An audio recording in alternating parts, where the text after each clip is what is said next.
Smoking gelato right now, you know what I'm talking about? Xavier, Jordan. One love the blunt. I wanna be the richest nigga in the room. Got it out the mud, ain't had no silver spoon. The realest nigga in the room. Got it out the block, I came a long way from a goon. The richest nigga in the room. The realest nigga in the room. My shit. The realest nigga in the room. The richest nigga in the room. My nigga in the room before I knew where I was at. We were catching Noble, I was on the block chasing stacks. I was in the schoolhouse, had that scrap in my backpack. Teacher get on the nigga ass, fuck it, I'm skipping class. Ayy, back to the block, I'm back to the hood, it's back to the bacon, nigga. Back to the bacon. Now I ain't playing, I ride with the K, and it's all safety, nigga. The richest nigga in the room without a bank account. The realest nigga when I move, X everybody right. I ain't gotta shout, ain't gotta make no noise. I just make one phone call and hit up my boy. You know yo come through in that 2-seat. He got Vino with him, that boy got 2 hits. I just hit Lil Savage up, he blowing reefers. City got a new plug and he cheap. This Sosa just shot me a test, got what I wanted. Told him pull up, I got cash, don't do no front. I wanna be the richest nigga in the room. Got it out the mud, ain't had no silver spoon. The realest nigga in the room. Got it out the block, I came a long way from a goon. The richest nigga in the room. The realest nigga in the room. My shit. The realest nigga in the room. The richest nigga in the room. My move. The realest nigga in the room and I ain't gotta lie. Nigga crawl a can, he gotta die. Put that on Mom Deuce, you know that I'm sorry. Shout out to that Deuce, my little nigga bloody. Still in the mound with some folks, nigga. In my crib, niggas cut throat, nigga. You know what the bid, come and get a boat. I got gas, I got rigid, I got blow. In the summertime, I'm still serving snow. DJ for the high, I don't do the low. Can with the move if it make a profit. That boy coming brown, so we call it block. Steak props, ABM, but the team's the rock. I'm like Shaq to these youngins, I still get the blocks. All these bitches jockin', whole team fly like choppers. And we came with choppers, these big legs just like whoppers. I wanna be the richest nigga in the room. Got it out the mud, ain't had no silver spoon. The realest nigga in the room. Got it out the block, I came a long way from a goon. The richest nigga in the room. The realest nigga in the room. My shit. The realest nigga in the room. The richest nigga in the room. My move.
both on the mission. Broad day dark, it don't matter, no competition. Joey J. Hen, that's some shooters, but they ain't in it. Crucial said it best, your bitch ain't the only one with extensions. No, I'm not a crook, but I'm cooking shit in the kitchen. Damn, they broke my hands like that bitch for testing my pimping. Breaking bitches left to right, Brian Nick be my witness. After I get through fucking that bitch, I'm in her mouth like a dentist. Free blood raw, I done turned this shit to a movement. These niggas acting, we load a couple clips, shoot a movie. These niggas pirates, gay as fuck, just want the booty. Make my family proud, sugar mama, penny intruded. What's up? Twist your finger, chop what she banging. My flag like an old lady titties, you know it's hanging.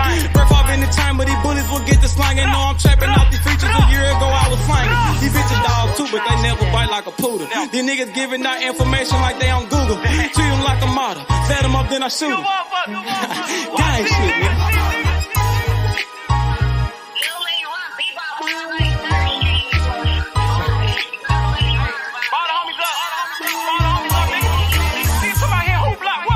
G200. Hey man, YGK, man. Don't bring your ass to Memphis, nigga. Gang. Nigga don't watch it and watch. I'm all over this motherfucker on blood. Damn fools, nigga. Y'all talking that stupid ass shit, nigga. Pull up on my motherfucking block, nigga. Unloading them 30 rounds, bitch. Like my nigga Crucial said, man. Your bitch ain't the only one with extensions, nigga. Nigga, I got pulled all the way in Cali, nigga. That's about me, nigga. Straight tools, nigga. Come on, man. Y'all know what's going on. Nigga, I done been out there on the motherfucking blocks, nigga. Nigga, I done took shots for this shit. Nigga, I ain't had to go to the doctor for this shit, nigga. Stay in your line, little nigga. Gang bang shit ain't what y'all want, nigga. Tools. What's up, nigga? Fuck. Purchase your tracks today.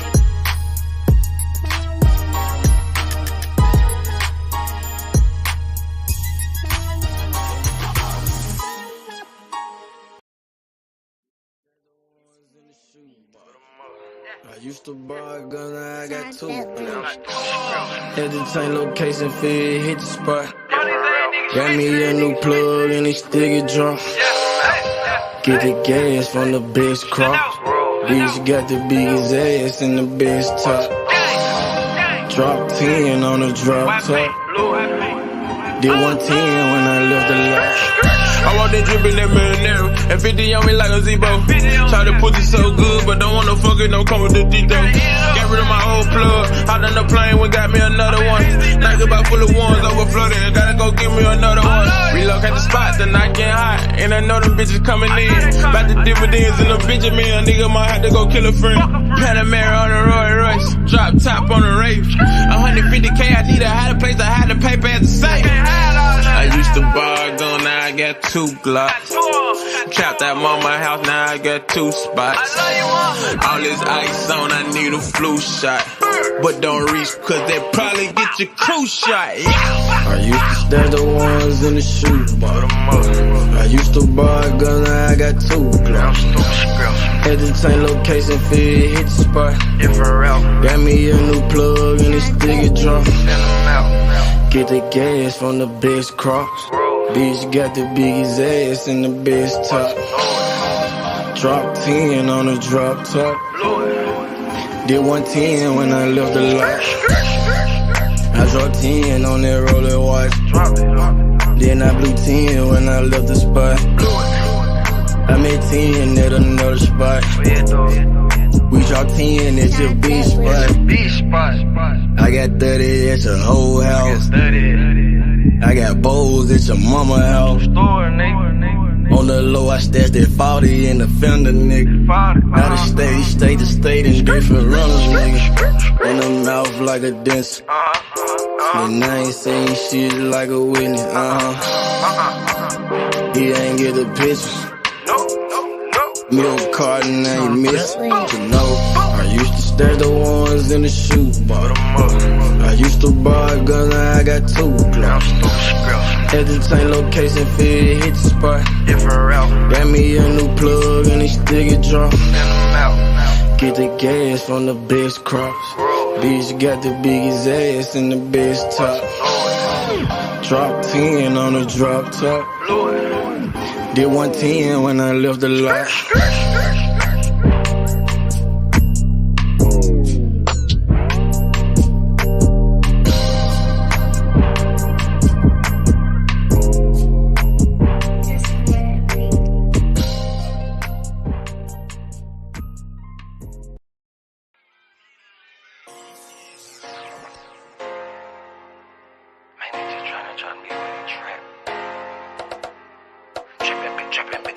all of my niggas been trapping.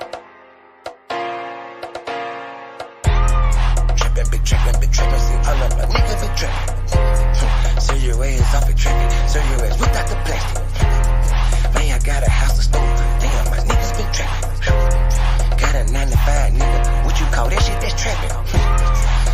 Trapping, see all of my niggas been trapping. So your ass off and trapping, so your ass without the plastic. Damn, if you got a 9-to-5, what you call that shit? That's trapping. Nigga about the body off the beat. This shit need a gas. Came from the corner, nigga. Bustin' pounds of marijuana, nigga. I just came from Arizona, nigga. Went to Denver, ran across the plug. Way back in 10, I was selling drugs.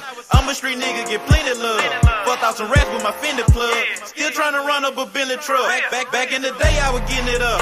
Now every day, nigga, live it up. I ain't make shit off this rap shit. I'm in the trap with the lemon squeeze.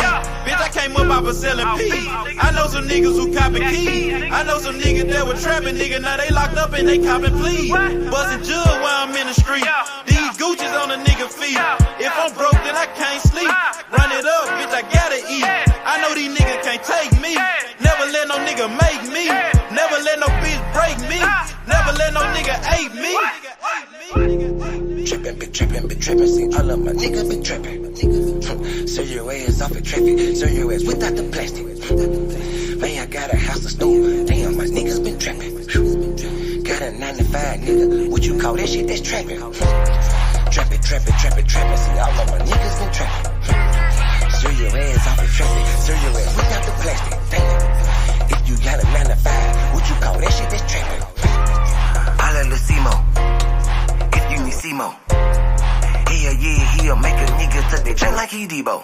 You niggas saving hoes a hero. We just take money like Cheeto. Take a couple shots, you niggas can't block. I just call that shit a fit though. Damn, I just kill a beat every damn time. Murder this shit, man, this shit is a crime. Snow this boy up, man, they call it a line. COE, man, you know, mouth in my prime. Man, this beat, man, this shit murder. True to the game, you see murder. Jump up over the game like a herder. Push heels off in your back like a turtle. This shit is murder, we straight back to kill it. Hell yeah, every nigga that I'm grilling. Everybody that I'm with, that I'm grilling. Every nigga get the cheese and they willing. You can catch me at the BP. Get your binoculars, see me. Hell yeah, hands up, it's a touchdown, little nigga, a TD. Bitch. Trapping, see all of my niggas been trapping. So your ass off and trapping, so your ass without the plastic. Man, I got a house to store, damn, my niggas been trapping. Got a 9-to-5, nigga, what you call that shit? That's trapping. Trapping, see all of my niggas been trapping. So your ass off and trapping, so your ass without the plastic. Damn, if you got a 9-to-5, what you call that shit? That's trapping.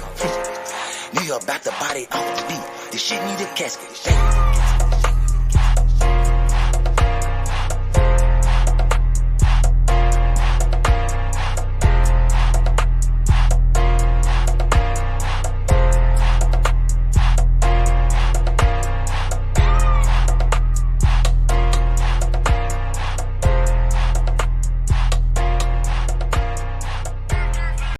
She stop a nigga like me, nigga.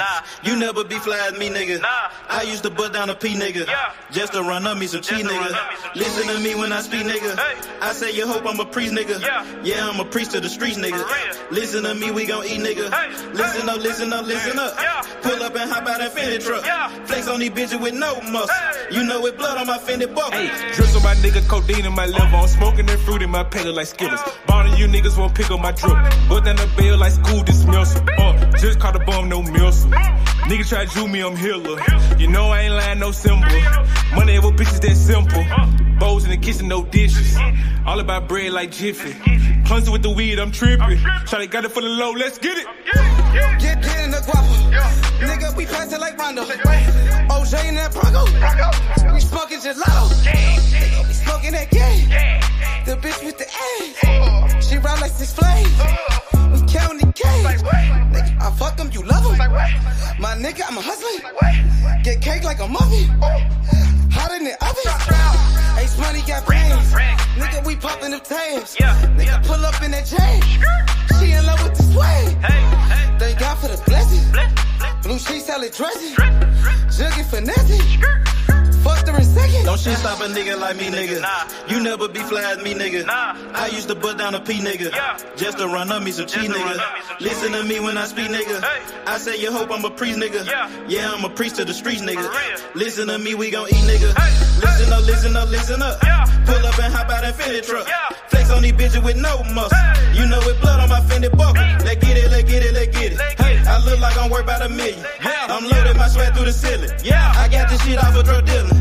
Rats all on me like I came out the bank. We turned up, he just broke out of paint. Told my engine it don't turn me down. Toss it to blue, told him break it down. Back to back rolling up out a pound. Got some little gangster come out the mouth. Shoot around me when I'm out of town. Soon as I hit him, it got around. Fuck all these niggas who doubted us. Bitch, I went 4 years without a fuck. I do not give a fuck, no nigga killing us. I know you broke, you ain't feeling us. My life expensive, I live it up. These niggas wishing I give it up. Still the same shit, I can't switch it up. These niggas bitches, they switching up. Gucci the lure, I switch it up. Racks, packs, switch it up. Run it up, run it up. Your life ain't worth shit but $100 bucks. 4-0 don't pull up without it. No limit, we bout it. Strong, got it, clouded. Nigga, come through in the outed. Don't shit stop a nigga like me, nigga. You never be fly as me, nigga. I used to bust down a P, nigga. Just to run up me some cheese, nigga. Listen to me when I speak, nigga. I say you hope I'm a priest, nigga. Yeah, I'm a priest to the streets, nigga. Listen to me, we gon' eat, nigga. Listen up, listen up, listen up. Pull up and hop out that Fendi truck. Flex on these bitches with no muscle. You know it blood on my Fendi buckle. Let's get it, let's get it, let's get it. I look like I'm worth about $1 million. I'm loaded, my sweat through the ceiling. I got this shit off of drug dealing.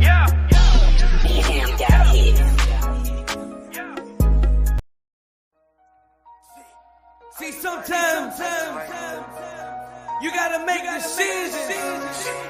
Which one you gonna do? C-Mo the motherfucker you gotta make the good You did. and the bad. I be like, I Fuck what a might nigga do say. this. Watch what he do. I might do Either he is a yank. Make your best move, your next move. You did. I might just do me a sec. I might just get this shit gone. I might just fuck on your bitch real quick and send her back home. I might just call up the plug. You know it if it ain't about money, it ain't no love. I might just pull me a move. I just might mask up and told me a truth. I just might call up the plug. You know if it ain't about money, it ain't no love. I might just shot you a 10. I might just shot you a gram. I might just show you the plug to show you who I am. Fucked her soon as I met her. That bitch is out of pocket. You gotta check her. I ain't trippin', I'm in the hood, got my Beretta. I'm on no block, you nigga flies don't know better. Hard head, that nigga won't do shit that you tell him. I can keep this shit going in one day, but them niggas gon' tell it. But I just might fuck on your bitch, send her home broke. I make it look easy, I'm so little shit. I just might holla the plug, he send me them drugs. He got it, I'm took it, he showed me some love. I might just do me a sec, I might just get this shit gone. I might just fuck on your bitch real quick and send her back home. I might just call up the plug. You know it if it ain't about money, it ain't no love. I might just pull me a move. I just might mask up and told me the truth. I just might call up the plug. You know if it ain't about money, it ain't no love. I just might win or lose. I just might told me a 2-2-3, keep me a 2. I just might pull up a cup. I just might blow on the gas. I just might pull up on your bitch and drop me some swag. I might just do me a sex. I might just get this shit gone. I might just fuck on your bitch real quick and send her back home. I might just call up the plug. You know it if it ain't about money, it ain't no love. I might just pull me a move. I just might mask up and told me a 2. I just might call up the plug. You know if it ain't about money, it ain't no love.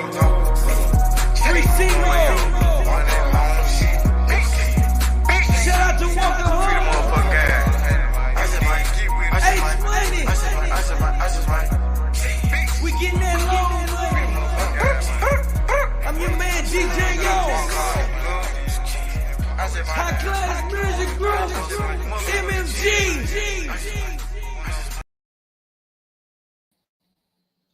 Yo, yo, yo.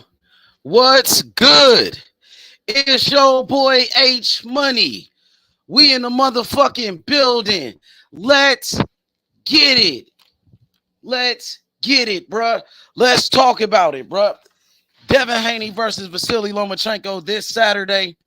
The winner versus Shakur Stevenson. Ryan Garcia hires a new trainer, Coach Derrick James. The trainer of the year, Derrick James, the man that trains Earl Spence Jr., Jermell Charlo, Frank Martin, and Anthony Joshua. Now he got Ryan Garcia on his stable, bruh. Derrick James got a bunch of fighters, bruh. He got a lot of good fighters too. He got a lot of big names. He got a lot of superstar boxers. So it's like every fighter wants to go to Derrick James right now. Ryan Garcia with his new trainer, Derrick James, bro. What y'all think about that? How do you think Ryan Garcia will do with Derrick James? There's a lot of fighters on that stable. Ryan Garcia, he's going from trainer to trainer, bro. Ryan Garcia got a new trainer every other year. It's like every other year he got a new trainer. You know what I'm saying? Me personally, I think it's not the trainers. I think it's Ryan Garcia. Ryan Garcia is the problem, bro. Come on, bro. It's not a coincidence. He keeps switching trainer from trainer. I think it's the fighter, bro. I don't think it's the trainer. He was with Canelo's trainer. He wanted to be a part of Team Canelo. You know, I remember Team Canelo when Eddie Reynoso was considered to be the best trainer in boxing. That's when Ryan Garcia was training with him. Remember, Canelo said Ryan Garcia don't take the sport serious. Ryan Garcia be bullshitting and stuff. You know what I mean? And then Canelo and Ryan Garcia, he left. He left a Team Canelo. He left Eddie Reynoso. He couldn't deal with the criticism. Canelo called him out on his bullshit, bro. Canelo said that Ryan Garcia wasn't dedicated to the sport of boxing. He don't take boxing serious. Ryan Garcia got upset and he left. He left Team Canelo because of that. You know what I mean? Now that Ryan Garcia is training with Earl Spence, Jermell Charlo, the nigga training with Frank Martin, he training with Anthony Joshua. You know, how is Ryan Garcia going to fit in with this type of team? You know, will Derrick James be able to help Ryan Garcia? Will Ryan Garcia listen? Ryan Garcia is hard-headed. He's hard-headed, bruh. He don't listen to nobody, Ryan Garcia. But will he listen to Derrick James? How will Derrick James improve Ryan Garcia as a fighter? Because Eddie Reynoso, he tried to do it. Hall of Fame trainer Joe Goosen, he tried to do it. But will Derrick James be the answer for Ryan Garcia? Do you guys think Ryan Garcia can beat Rolly with Derrick James as his trainer? Do you think Ryan Garcia, he can beat Tank Davis in a rematch with Derrick James as his new trainer? You know what I mean? Derrick James, hell of a trainer. I think he can actually help Ryan Garcia. I seen Anthony Joshua in his first fight with Derrick James. Anthony Joshua, I really wasn't that impressed. You know what I'm saying? His first fight with Derrick James, to be honest, you know, but he did the victory, you know, and after that, Anthony Joshua was out of control. He tried to keep fighting Jermaine Franklin after the fight was over. And Derrick James, he checked that nigga. Derrick James, he put Anthony Joshua in his place. I don't think Derrick James is a yes man. I don't think Derrick James is going to be a yes man for Ryan Garcia. I do kind of believe like Joe Goosen was being too much of a yes man for Ryan Garcia. But that's what Ryan Garcia wants. That's what he wanted. You know? What's up with it, Sports 7? What's good? Ryan Garcia got a new trainer, Derrick James, the trainer of the year, the trainer of Earl Spence Jr., Jermell Charlo, Frank Martin, and Anthony Joshua. He got a lot of fighters, bro. You know, that's a lot of fighters, Fighters like not just no little fighters, but big time fighters. Earl Spence Jr., one of the biggest names in boxing. Anthony Joshua, one of the cash cows in boxing. I wonder how is he going, you know what I mean? How that shit going to play out. You know, a lot of fighters, too many fighters. I think Derrick James got too many fighters. How will Derrick James be focused and have enough time for Ryan Garcia when he's working with Earl Spence and he's working with Frank Martin? Does Derrick James got enough time for every fighter? That's the question, bro. That's what I want to know. Ryan Garcia, he needs a trainer that's, you know, that's going to pay attention to him. That's going to spend time with him and teach him. You know what I mean? Derrick James was turning down fighters not too long ago. He said he had too many fighters, but Ryan Garcia, he's such a big name. He's not going to turn down Ryan Garcia, bro. Ryan Garcia is a superstar boxer. He's one of the biggest names in boxing. Bruh, that's big money. Derrick James got to be making millions right now. He making a lot of money, bruh. Just think about it. Anthony Joshua makes a lot of money, bruh. That dude filthy rich. He made plenty of money. Ryan Garcia, he's one of the, Ryan Garcia is a superstar boxer. He's making millions. Ryan Garcia, he's making millions of dollars. You know what I mean? So, man, I just want to see how that shit play out, because Ryan Garcia, you can find any trainer in the world. You can hire anybody, bruh. But it's you at the end of the day. That's you, bruh. You got to improve yourself as a boxer, as a person. You got to step your game up, Ryan Garcia. Straight up. For real. I mean, it sound good. Oh, Ryan Garcia working with Derrick James. Shit, it sounded good when he was working with Canelo. And he was working with Eddie Reynoso. Shit, it sounded good when he started working with Joe Goosen. You know what I mean? But you see, he just switching from trainer to trainer. Let's see how this shit plays out, bro. Because he's going to be in the gym with some dogs. He going to be around some dogs. Like Earl Spence. Earl Spence, he's one of the best fighters in the world. Jermell Charlo, he's one of the best fighters in the world, bro. Those is real dogs. Frank Martin, he seemed like he a dog. From what I've been seeing from Frank Martin, he been looking sharp lately. Frank Martin looked good in his last fight when he beat Michelle Rivera. Ryan Garcia working with Derrick James. You know, let's see. I think Derrick James is one of the best trainers in boxing, to be honest. I mean, I don't think it's going to hurt him. You know what I mean? But at the end of the day, Derrick James can't fight for that nigga. Derrick James can't fight for that nigga. You know what I mean? I remember when Jamel Herring, he was working with Bomac. They was like, oh, Jamel Herring, he trained with Terrence Crawford. He trained with Bomac. He gonna beat Shakur Stevenson. And what happened? Shakur Stevenson beat the fuck out that nigga. I think at the end of the day, I don't think it's the trainer. I think it's Ryan Garcia. He's the one with the problems, bro. He's the one, you know what I mean? Making excuses. You know what I mean? I don't want Derrick James to be no yes man for Ryan Garcia. You can't be a yes man for him, bro. Straight up. I know Ryan Garcia, he got a lot of money. I know Ryan Garcia is paying him. He doing it for the money, maybe. Do you think Derrick James is doing it for the money or what?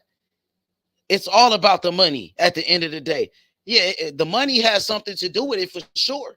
Because before he turning down other fighters, Derrick James turning down other fighters, bro. I wonder how that shit is going to go. You know what I mean? For real, for real. How long is Ryan Garcia going to last with Derrick James? How long he going to last with this trainer? I swear to God, bro. You know what I mean? Junior Smile says, if Derrick James can't help Ryan Garcia, then nobody can. Shit, that's what they said when he was working with Eddie Reynoso. That's what they said when he started working with Hall of Famer Joe Goosen. Joe Goosen, he trained Michael Nunn. He trained Yoel Catamayor and Diego Corrales. Rest in peace to El Chico, bro. Rest in peace to Chico. You feel me? Derrick James is a hell of a trainer, bro. I can't lie. You know, he gonna work on the jab. He gonna work on Ryan Garcia's jab. Everybody know that's what Ryan Garcia need to work on. You feel me? Shit, I thought that's what Joe Goosen was working on. I thought Joe Goosen was working on his jab, bro. You know? Shit, he gonna be around great fighters. He been around great fighters before. Shit, he been around Canelo. But maybe it's the style of Derrick James. I think that style can definitely help Ryan. Derrick James, but I mean, I don't know, bro. I don't care what trainer he get. He never gonna beat Tank Davis. Ryan Garcia will never beat Tank Davis. I don't care who he trained with, bro. For real, Derrick James can't fight for that nigga. He can't fuck with Tank. Maybe he can beat Rolly. I don't even know if he can beat Rolly, bro, to be honest with you. I don't even think that nigga can beat Rolly, bro. That'd be a tough fight with Rolly, bro. Ryan Garcia and Rolly. I wonder if Ryan Garcia gonna stay with Oscar De La Hoya and Golden Boy. That nigga getting rid of everybody, Ryan Garcia, bro. You feel me? Ryan Garcia is a sore loser. Everybody got on Deontay Wilder's ass for what he did. We got to keep that same energy with Ryan Garcia. Ryan Garcia full of shit, bro. He full of shit, bro. I feel like Joe Goosen was being a yes man, though. Even though Joe Goosen is a hell of a trainer, he's a Hall of Fame trainer, but Joe Goosen was being too much of a yes man for Ryan Garcia. But that's what Ryan Garcia wants. That's what he wanted. If Ryan Garcia would have beat Tank Davis like he said he was, bro, he would have never got rid of Joe Goosen. Ryan Garcia blaming everybody but himself, bro. You feel me? There we go. My brother, Brick City, was heading. He said, you right, H. Ryan has to be dedicated or else it's all for nothing. Absolutely. Abso-fucking-lutely. Just like Floyd Mayweather said and just like Tank Davis said. Abso-fucking-lutely. You know what I'm saying? Don't matter who he trained with. He got to be focused. He got to want to get better, bro. We knew what Ryan Garcia was doing, bro. Ryan Garcia doesn't listen to anybody. He's hard-headed. His promoter, Oscar De La Hoya, he told Ryan Garcia, you need to take a tune-up fight. You need to stay sharp if you're going to fight Gervonta Tank Davis, the face of boxing. He said, no, I don't need no tune-up fight. He don't even want to listen to Oscar.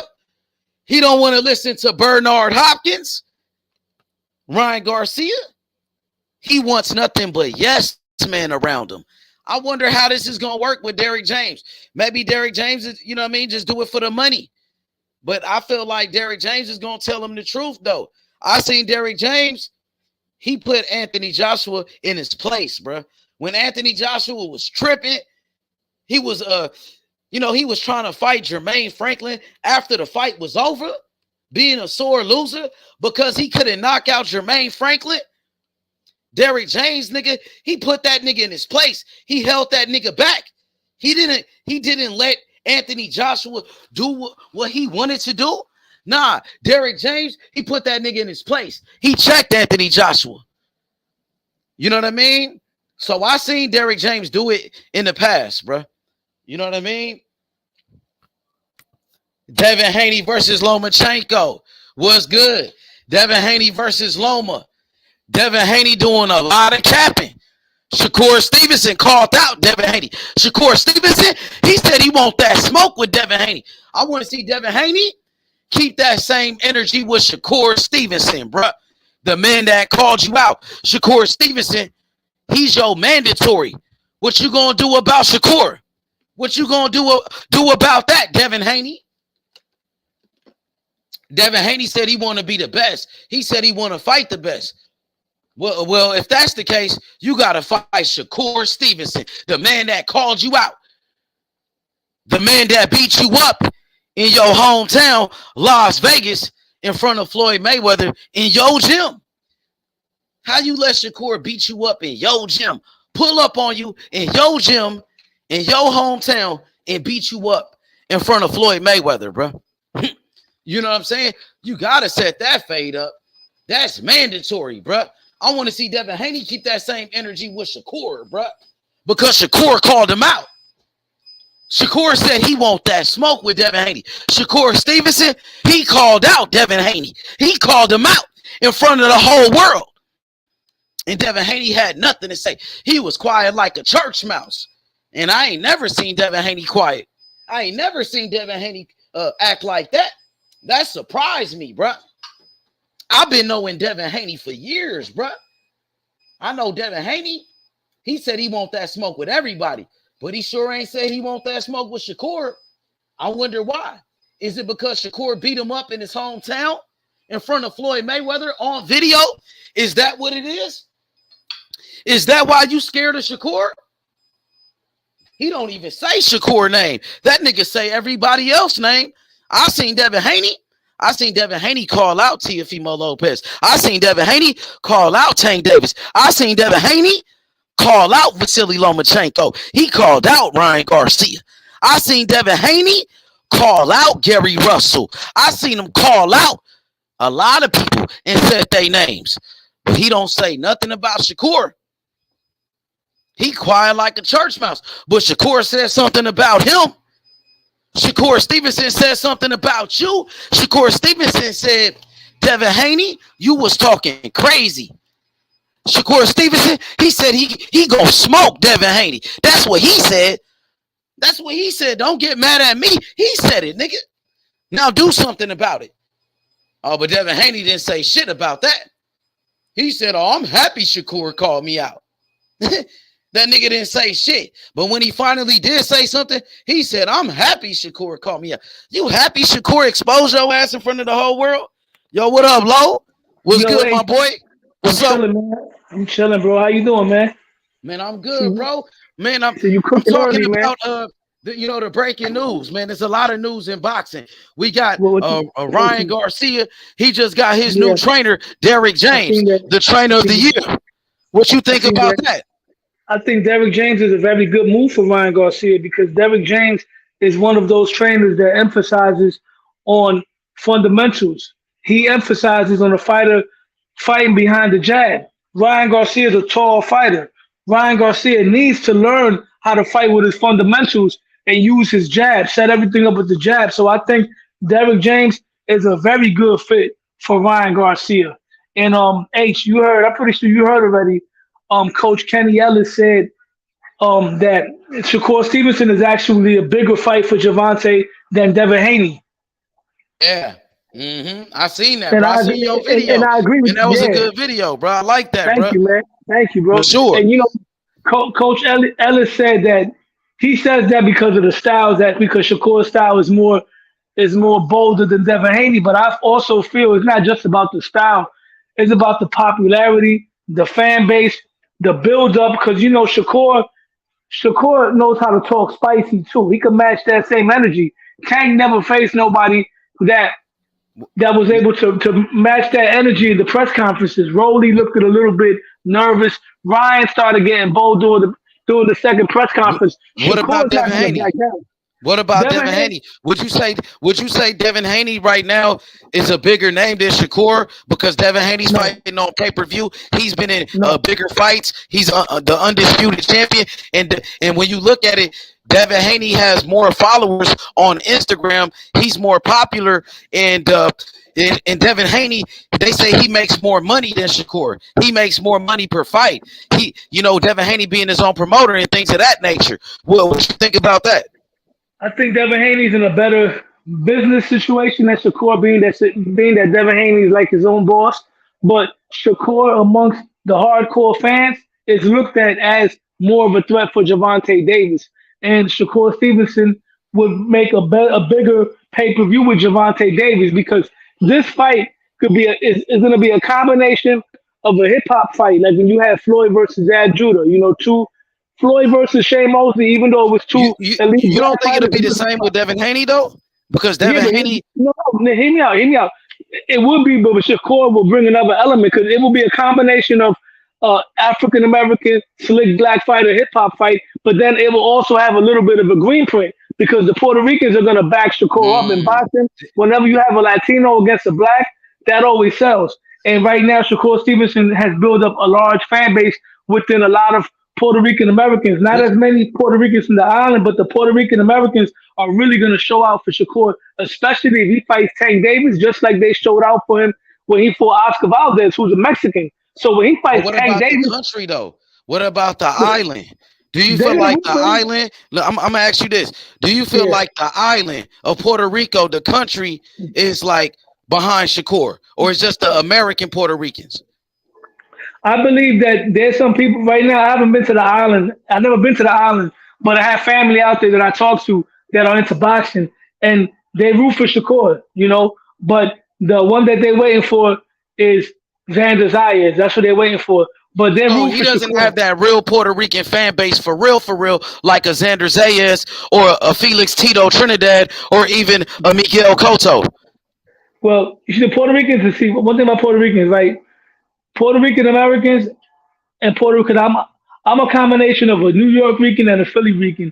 And American Puerto Ricans and Puerto Ricans from Puerto Rico are sort of different. Like they look at even us a little bit different. They look at us as gringos, you know what I mean? Even though our blood is Puerto Rican, but they look at us a little different. So Shakur does have fans out there. It's not like Trinidad, of course. It's not like that. But he got a following up there. And just like when Oscar De La Hoya came on the scene, the Mexicans weren't really backing Oscar that much.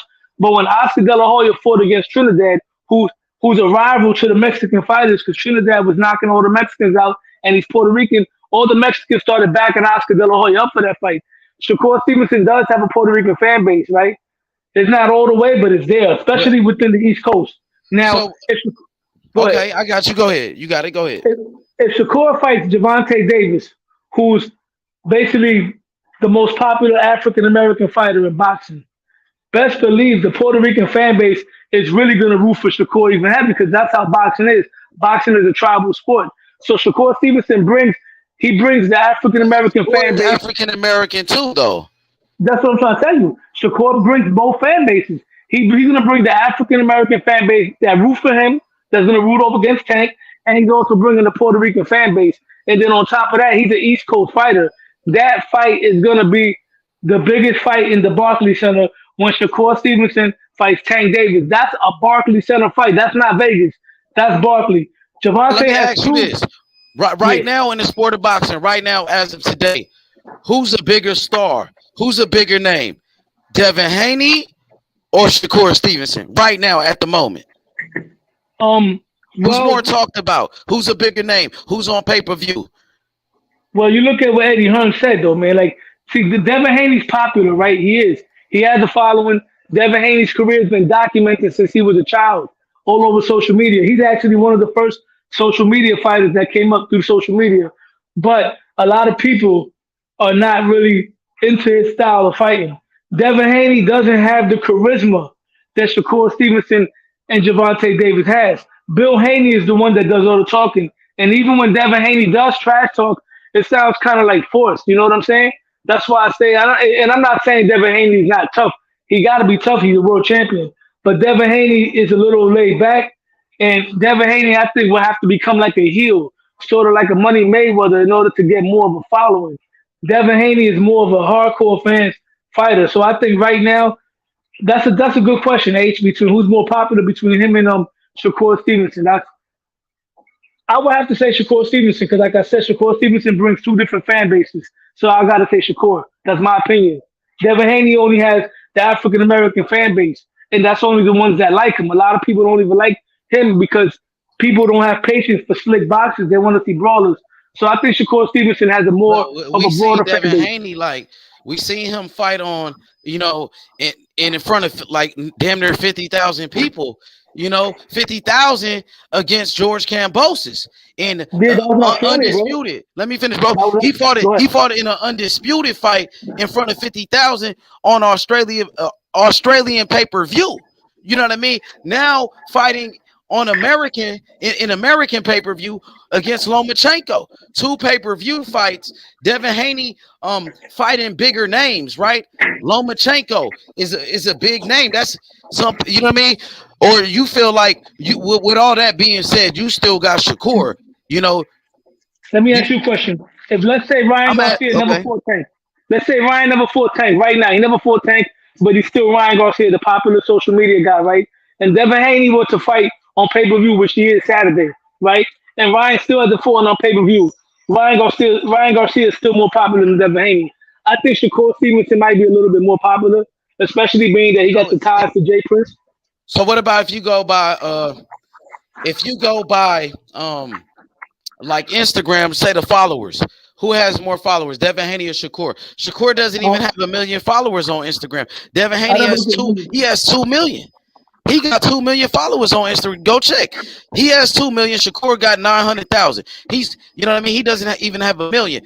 Devin Haney getting in big fights right now with Lomachenko and George Kambosos back to back. That's 3 big fights back to back. That Kambosos fight was a big deal in Australia. So Devin Haney, they know him in Australia because he beat Kambosos 2 times. So he does have a fan base in Australia as well. But I'm gonna say this now: every time Shakur fights on ESPN, he does the most numbers out of any fighter.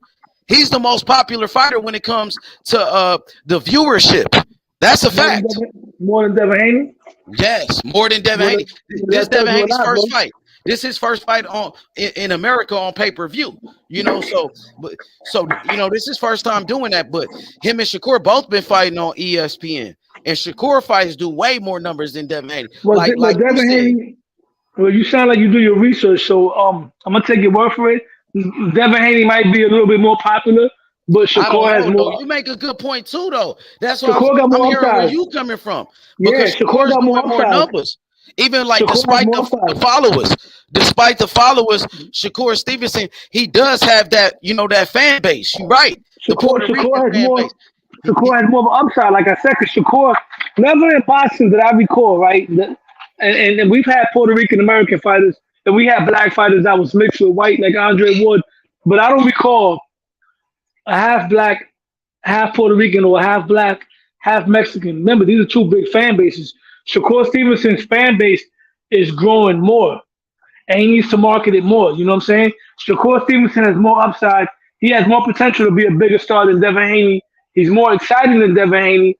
I think he's more skilled than Devin Haney. And when you ask even hardcore people, even fighters, who you think Gervonta Davis' toughest fight is going to be, for the most part, they'll say Devin Haney, man. Oh, Shakur. You mean Shakur? I mean Shakur. Yo, hey, give me 1 second because I got to turn my blender on. I don't want to mess up the sound, so let me mute you for a minute. I'm going to put myself on mute for a minute. I got you.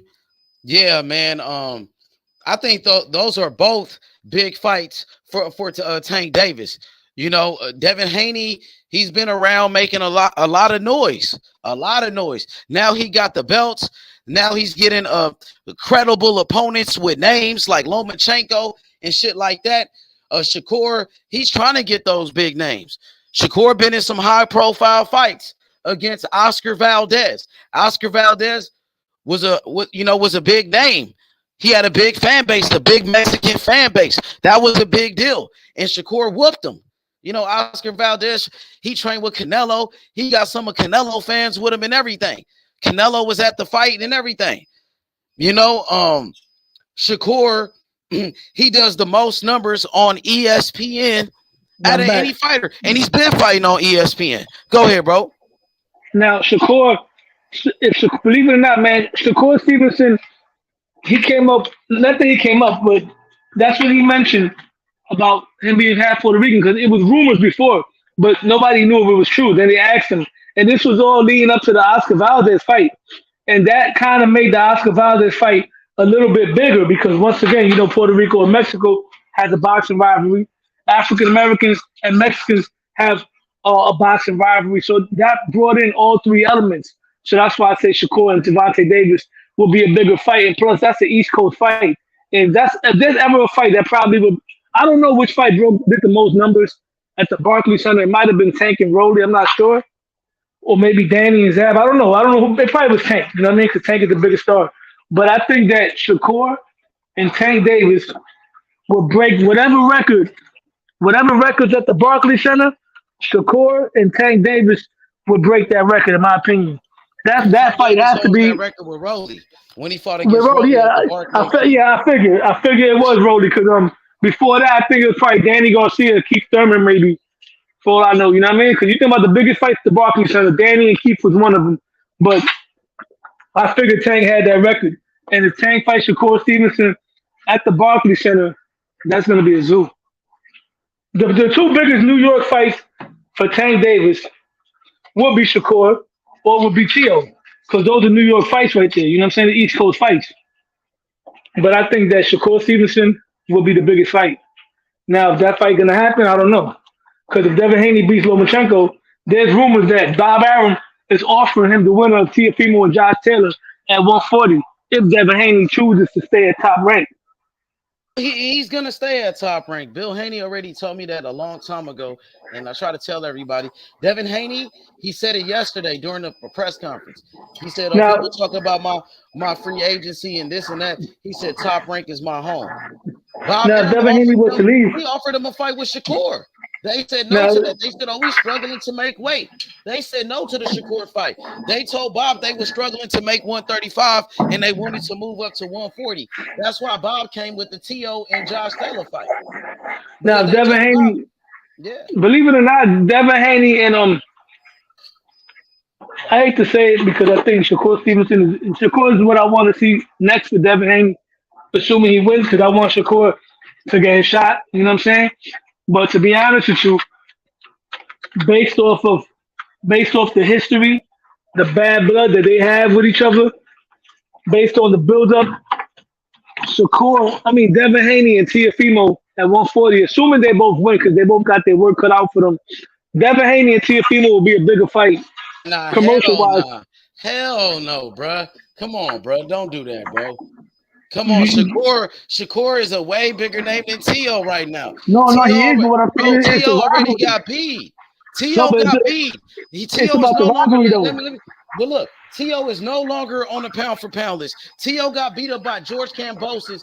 That's right now. Listen, the man that Devin Haney beat already. He already beat the dude that beat T.O. And now he's finna fight the guy that T.O. beat. T.O. Go ahead, bro. If Teal, I'm saying right now, right now you're right now. But if this is not me being biased either, because Shakur is my guy. But if Teal goes in there and does Josh Taylor like he did Richard Comey, let's just say, if he does him dirty, knocks him out, because he's capable of doing that. Bro, we just going by like the same thing with Devin Haney. If he win, we could talk about the same thing with Haney. When he wins, Haney got it. All right. The point is, if he win, I'm saying because Haney hasn't won yet either. What I said was, I think he's gonna win. He's the favorite. Loma's an old man. I feel like Devin Haney gonna win that fight, bro. Devin Haney got the easier fight. I agree with that. Now, but like minus the Loma fight. You know what I mean? Like Haney right now is the undisputed champion. Haney and Shakur would be an undisputed fight, bro. Between two fighters that's on a pound for pound, that's a way better fight. The undisputed is. And plus the winner of that fight, you know what? You got a point though also because the winner of Haney and Shakur, in my eyes, is number one pound for pound. Because Bud hasn't done that from recently. The only way that could be trumped is if Bud fights Errol. If Bud fights Errol, I don't care who Haney and Shakur fight next. They're gonna have to be number two. Because the winner of Bud and Errol is Bud's already number one in my eyes. But the winner of that fight is solidified number one pound for pound. Number one, the best undisputed fighter in boxing, best undisputed champion in boxing. But if they don't fight each other, the winner of Haney and Shakur is number one pound for pound, in my opinion. I mean, I'll be looking at fighters that's like, I respect those guys, you know what I mean, that's champions in one weight division, but I have more respect for fighters that's like multi-weight division champions. You know, like a Canelo, I respect him being a 4-division champion. You know what I'm saying? And he was undisputed. Terrence Crawford, 3-division world champion, and undisputed like that. Earl Spence, say if he wins that fight, that'd be good. But I mean, I don't know if I'll put him above, Shakur. If Shakur beats Haney. To me, it's a good debate. because Shakur be a 3-division world champion and undisputed if he beat Haney. It's a good debate, H, because at the end of the day, I hear what you're saying, right? And I get it. I get what you're saying about the divisions. But then I have to look at who you beat throughout those divisions. You feel what I'm saying? Marvin Hagler was always a middleweight all his whole career.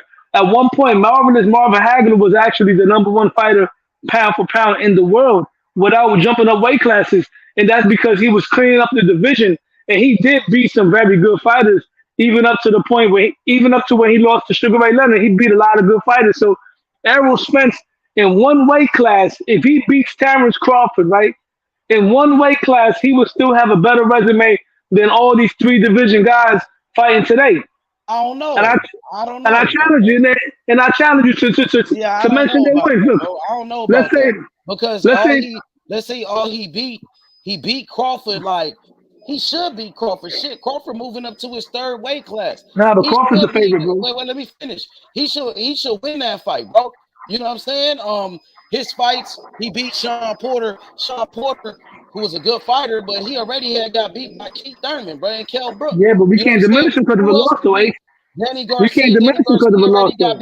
Danny Garcia already had got beat by Keith Thurman, and he got beat by Sean Porter. So yeah, but those losses were questionable. Than what Shakur is doing, bro, in one weight division, I would still have to put Shakur over Earl. But if Crawford win the fight, Crawford, yeah, I'll put nobody over Crawford. I already got him #1. But if Crawford moves up to the weight class, Crawford be by far #1. But I couldn't. Errol Spence got a better resume than. Listen, you know Shakur's our guy, bro. Errol Spence has a better resume than Shakur in his 3 divisions, bro. I don't know about that. In his one division, remember Errol. He's been professional longer. Yeah, but that's the point I'm trying to make. He's been more consistent. I can't even give you that because Shakur became unified champion in how many fights? In 2 weight classes? Earl Spence been professional how long? How many fights he got? Shakur already did more than that nigga. But Earl beat better fighters. I already got him over Earl Spence on my pound for pound. Errol got one of the best resumes in the game, bro. At the end of the day, he hasn't fought. The only thing that hurts Errol right now, H, is that Errol has not been active. He's been inactive a lot. Sideline. Good resume. It's good, but he has a very good resume. That did more, bro. It's guys that did way more than him. The only guys with a better resume than Errol Spence right now, off the top of my head, is Canelo. Usyk. I don't really follow too much of that. I don't really follow too much of the heavyweights. The only person I know on Usyk's record. Yeah, Usyk, a 2-division champion, and he was undisputed at cruiserweight. That's why I'm not counting him out. He's unified heavyweight champion right now. That's why I'm not disqualifying what you said because I haven't watched the resume, so I can't really say nothing about that. But based on what I know, Canelo Alvarez has a better resume than Earl Spence. As far as guys that you beat, because you can have a resume, but you lost to everybody. I'm talking about if you beat them. Canelo Alvarez has it. Who else? Maybe Loma, maybe. That's debatable. Hell but there was a lot of questions there, because Loma beat a lot of guys smaller than him. He a 3-division champion, but Loma got a good resume though. I mean, he may be, but I don't know about that one, bro. Because you got. He got one of the better resumes though. He got one of the better resumes. He's decent, bro. It's cool. Like it's cool. You know what I mean? It's cool. It's good. He good though. You know, but I don't know. I feel like they kind of like over exaggerate with Loma shit. But he good with a 3-division champion. He's solid. He was unified. He's solid. And look at it. Look how many fights he did it in. Look how many fights he did it in. Just like we say with Shakur. He good. He's solid though. Yeah, I give the man this credit. He's solid. But right now, in fact, I would say prime, though. At this point, he passed his prime though, bro. I would say Canelo and Earl probably got the 2 best resumes in boxing, in my opinion. Well, I disagree with you. Well, I got Usyk. I got Canelo over him right now. Let's see. You could say Dimitri Bivol. He beat Canelo. You could say Bivol got a better win than motherfucking Earl Spence. That's one win. I'm talking about an overall resume. Because that's the fighters. You think that's all he did? He beat John Pascal years ago. No, he beat motherfucking Joe Smith Jr. years ago, Dimitri Bivol. And he just beat Zerdo ass. That's still not better than Earl's resume. The biggest name on his resume that I agree with is with the Canelo thing, but overall, Canelo, he beat Zerto. Everybody was just hyping up Zerto, saying he was the next great Mexican fighter and all of that shit. And he beat the fuck out that nigga. Earl beat Danny Garcia, who was never beaten cleanly prior to that. He beat Sean Porter 2 times prior to that. But they were questionable. They were questionable. And then you gotta understand, the welterweight division was also considered at one point the best division in boxing. Nah, that's when Mayweather was fighting. When Mayweather retired, they try to keep saying that welterweight was it. Welterweight was that. But I mean, who you had? Sean Porter. Sean Porter's a good fighter. He's decent. He beat Kell Brook. He was the first guy to beat Kell Brook at 147. Thurman and Earl Spence ain't even fought Keith Thurman. He ain't even beat motherfucking Terrence Crawford yet. He beat Ugas coming off the top welterweights in his weight division. He beat Ugas coming off from retiring Manny Pacquiao. That's a good win too. Yeah, that was a good win. That's a good win. And believe it or not, he ain't beat Keith, who was one of the best welterweights. No, Keith was one of the best welterweights of this generation, and he ain't beat Crawford yet either. So those were like the 2 best welterweights of his era, and he ain't beat them yet. And he also beat, even though the ball was little, I still give him credit for it. He beat Mikey Garcia because a lot of people like to hate on that. A lot of people like to hate on that win, but people want to give Aaron Pryor credit for beating Alexis Arguello. You got to keep the same energy. Mikey Garcia was icing dudes up to that point, and even then, he still came back and beat the welterweight. Aguero though, bro. Mikey Garcia definitely ain't Alexis Aguero. And the way he fought in that fight, he showed up for a paycheck. Mikey Garcia, he didn't show no heart at all in that fight. You know what I mean? He tried to survive. All he tried to do was survive in that fight, Mikey, bro. But he do got accolades, though. Mikey had a bunch of Mikey's a Hall of Famer. At the end of the day, Mikey's going to be a Hall of Famer. So I guess Leo Santa Cruz a Hall of Famer, too, then. Yeah, but the difference between Mikey, here's the difference between Mikey and Leo Santa Cruz. And I'm glad you mentioned that's a good question because I was having a debate with somebody about that, too. Going into who you gave more of a shot at winning going into their fight, Leo against Tank or Mikey against Earl? To me, Earl beating Mikey was a better win. Because Leo, in my opinion, I didn't give him a prayer. Leo put up a way better fight than Mikey. Leo put up a way better fight than Mikey in that fight. Leo was winning rounds. Leo, even though he got knocked out, Leo showed way more heart, and at least he was fighting back. Like I said, Mikey Garcia showed up for a paycheck. But going into that fight, though, right, the only chance everybody gave Leo Santa Cruz was if Tank can't make the weight, if he's going to be dehydrated, Leo might outwork him. Leo ain't bring no intangibles to that fight, no advantages. And Mikey ain't bring no advantages either because Earl's a bigger, better, faster, stronger, all that. But people were giving Mikey some advantages in that fight, though, against Mikey, for sure. But Mikey had somewhat of a puncher's chance because Mikey could crack. Nah, hell nah. He didn't even have that. That was his first fight at 147. He never did shit at 147. He ain't never knocked nobody out at 147, bro. So he beat Adrian Broner going into that. He beat Broner. He beat Lipinat. Did he knock out Broner? No, nobody knocked out Broner. Easter, none of them. Yeah, he didn't knock out Easter, none of them. So to say he had a puncher's chance, it sound good, but he wasn't knocking people out in that weight division. Mikey was a better fighter than Leo Santa Cruz, though, man. Nah, I don't know about that. Leo put up a better fight. Leo put up a way better fight. Listen, Leo put up a way better fight than fucking Mikey Garcia did. At least he fought, bro. Even though he got knocked out, he put up a fight. Mikey, he showed up for a paycheck, bro. Where was his heart at in that one, bro? Where was his cojones at right there against Earl Spence? He tucked his tail, bro. He didn't show no fucking heart, bro. Leo fought more brave. I give him that. But if I was the guy that had to judge the Hall of Fame and they had to go through me and I had to choose who's going into the Hall of Fame first between Leo and Mikey, I'm picking Mikey Garcia. I mean, that's your opinion. Some people, that's your opinion. You know what I mean? It's like what's that? Apples and oranges. You feel me? It is what it is. Mikey, who he beat? Compare Mikey's resume. Adrian Broner already at that time was an alcoholic, bro. He beat Robbie Easter. Easter was okay. Easter ain't. I bet you Mikey got a better resume than Leo Santa Cruz. I think Mikey was overrated too. To be honest with you, Mikey was hella overrated. I think that fight ruined him, bro. Mikey, you know what's crazy? Mikey should have never went to that weight class. Mikey should have probably went to 140 and then probably went back down. Right? If Mikey would have never fought Because he Errol did it for a Spence. paycheck. Yeah, That's Mikey why he would did have it for the money. He did it for a paycheck. Mikey would have been big. Mikey would have been a big fight to take. Mikey Garcia Mikey would have been. he didn't even try to win the fight, bro. And you know what? Loma ain't even want. Just thinking about it. Hold on. Lomachenko ain't even want to fight Mikey Garcia, man.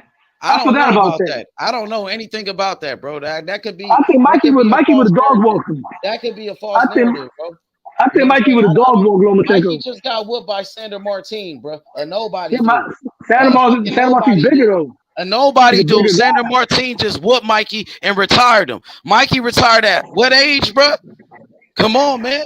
Mikey was good and all, but I feel like if people gonna say Leo was overrated, you can say Mikey was overrated. To be honest with you. Nah, man, I gotta go with Mikey. I can name you names that Mikey beat, bro. You can name in spectacular fashion. A washed up Adrian Broner, Robert Easter. I could go beyond that. And my Robert Easter was good. Robert Easter was good. Robert Easter was good, bro. Salido was the world champion. Mikey Garcia is an overrated fighter, bro. Let's just keep it real, bro. He knocked that one by one Lopez. Overhyping the fuck out of Mikey, bro. So if we gonna give Earl Spence credit for beating Mikey, we gotta give Tank Davis credit for beating Leo. At least Leo was a fucking champion at that weight division. He was the champion. Mikey never was a champion at 147. He never even fought in that weight class, bro. So how is we gonna give Earl Spence more credit for beating Mikey, who never fought at 147 when Tank Davis beat the world champion, the super champion, and fucking Leo Santa Cruz at 130, bro? Leo Santa Cruz was a legitimate champion at 130. Leo was never on the pound for pound list though. Mikey was. Some people did have Leo on the pound for pound. I seen Leo on somebody's pound for pound, bro. He's a 4-division champion, just like Mikey. Come on, bro. They both 4-division champions. To me, Mikey was better, man. I feel like they both good fighters. Maybe Mikey got bigger names on his resume. You know what I mean? But Leo's fighting in a small. Well, he came up for like 118 or some shit. He came up for 118 pounds. At least Leo, he let his hands go against Tank Davis. At least he tried to win that fight. Motherfucking Mikey Garcia showed up for a paycheck. Yo, let me ask you a question. Who you think would have won if Mikey would have ever fought Danny Garcia? I always wanted that fight too. I would have took Danny. I would have took Danny too. Hell but yeah. do you think Mikey would have fought him the same way he fought Earl, or you think Mikey would have took more chances? He probably would have took a little more chances, but Danny Garcia hit pretty hard too, though. Yeah, so Danny hit hard too. He would have hesitated. As soon as he would have felt that left hook, he probably would have been hesitant. Probably would have been cautious too. It's been a good fight though, but I think I would have took Danny though. Yo, what you think about Danny and Lara, man? Said Danny, man, that's gonna be a good fight, bro. I'm gonna be honest with you. I'm a Danny guy. Danny's one of my guys, but yo, I don't like that style matchup. I mean, he got a good shot now because Lara's older, but Danny Garcia is a flat-footed fighter that is a counterpuncher, and he's another one that doesn't look good when it comes to ring off. And Lara has some of the best legs in boxing. I don't know if he still got it, but if Lara comes out, his legs ain't there like it used to be, but he's still smart. He got that IQ though. You know, and he got that good left hand. I mean, I'm sure can't underestimate him, bro. That's what I'm saying. I'm picking Lara to win. I'm rooting for Danny though. I want Danny to win, but I think Danny would have been better off. He still would have lost, but I think Danny should have just took his shot and fought Charlo instead at 154. Well, Charlo was about to fight Tim Tszyu, so I don't think he could have skipped the line. And you know, when but if Danny would have chose Charlo, Charlo dealing with injuries. Jermell Charlo been out the ring like for a whole year, bro, and he got to fight Tim Tszyu. So speaking of guys fighting smaller guys, would you give Canelo credit if he fought the little Charlo? Because Charlo said he would like to fight Canelo, the undisputed Charlo. Yeah, I think he just talking. To be honest, I didn't take that serious. But would you give Canelo credit? I mean, it would be a good fight at shit. Would he's just jumping up 2 weight classes? If let's say they could meet up, like let's say 165. Would you give Canelo the credit? Fantasy fight. It'll be a good win. I'll say it's a good win. Yeah, I'll say it's better than a lot of the wins on his resume. In what order do you want to see Canelo's next, let's say 4 fights in H Money's order? Name them.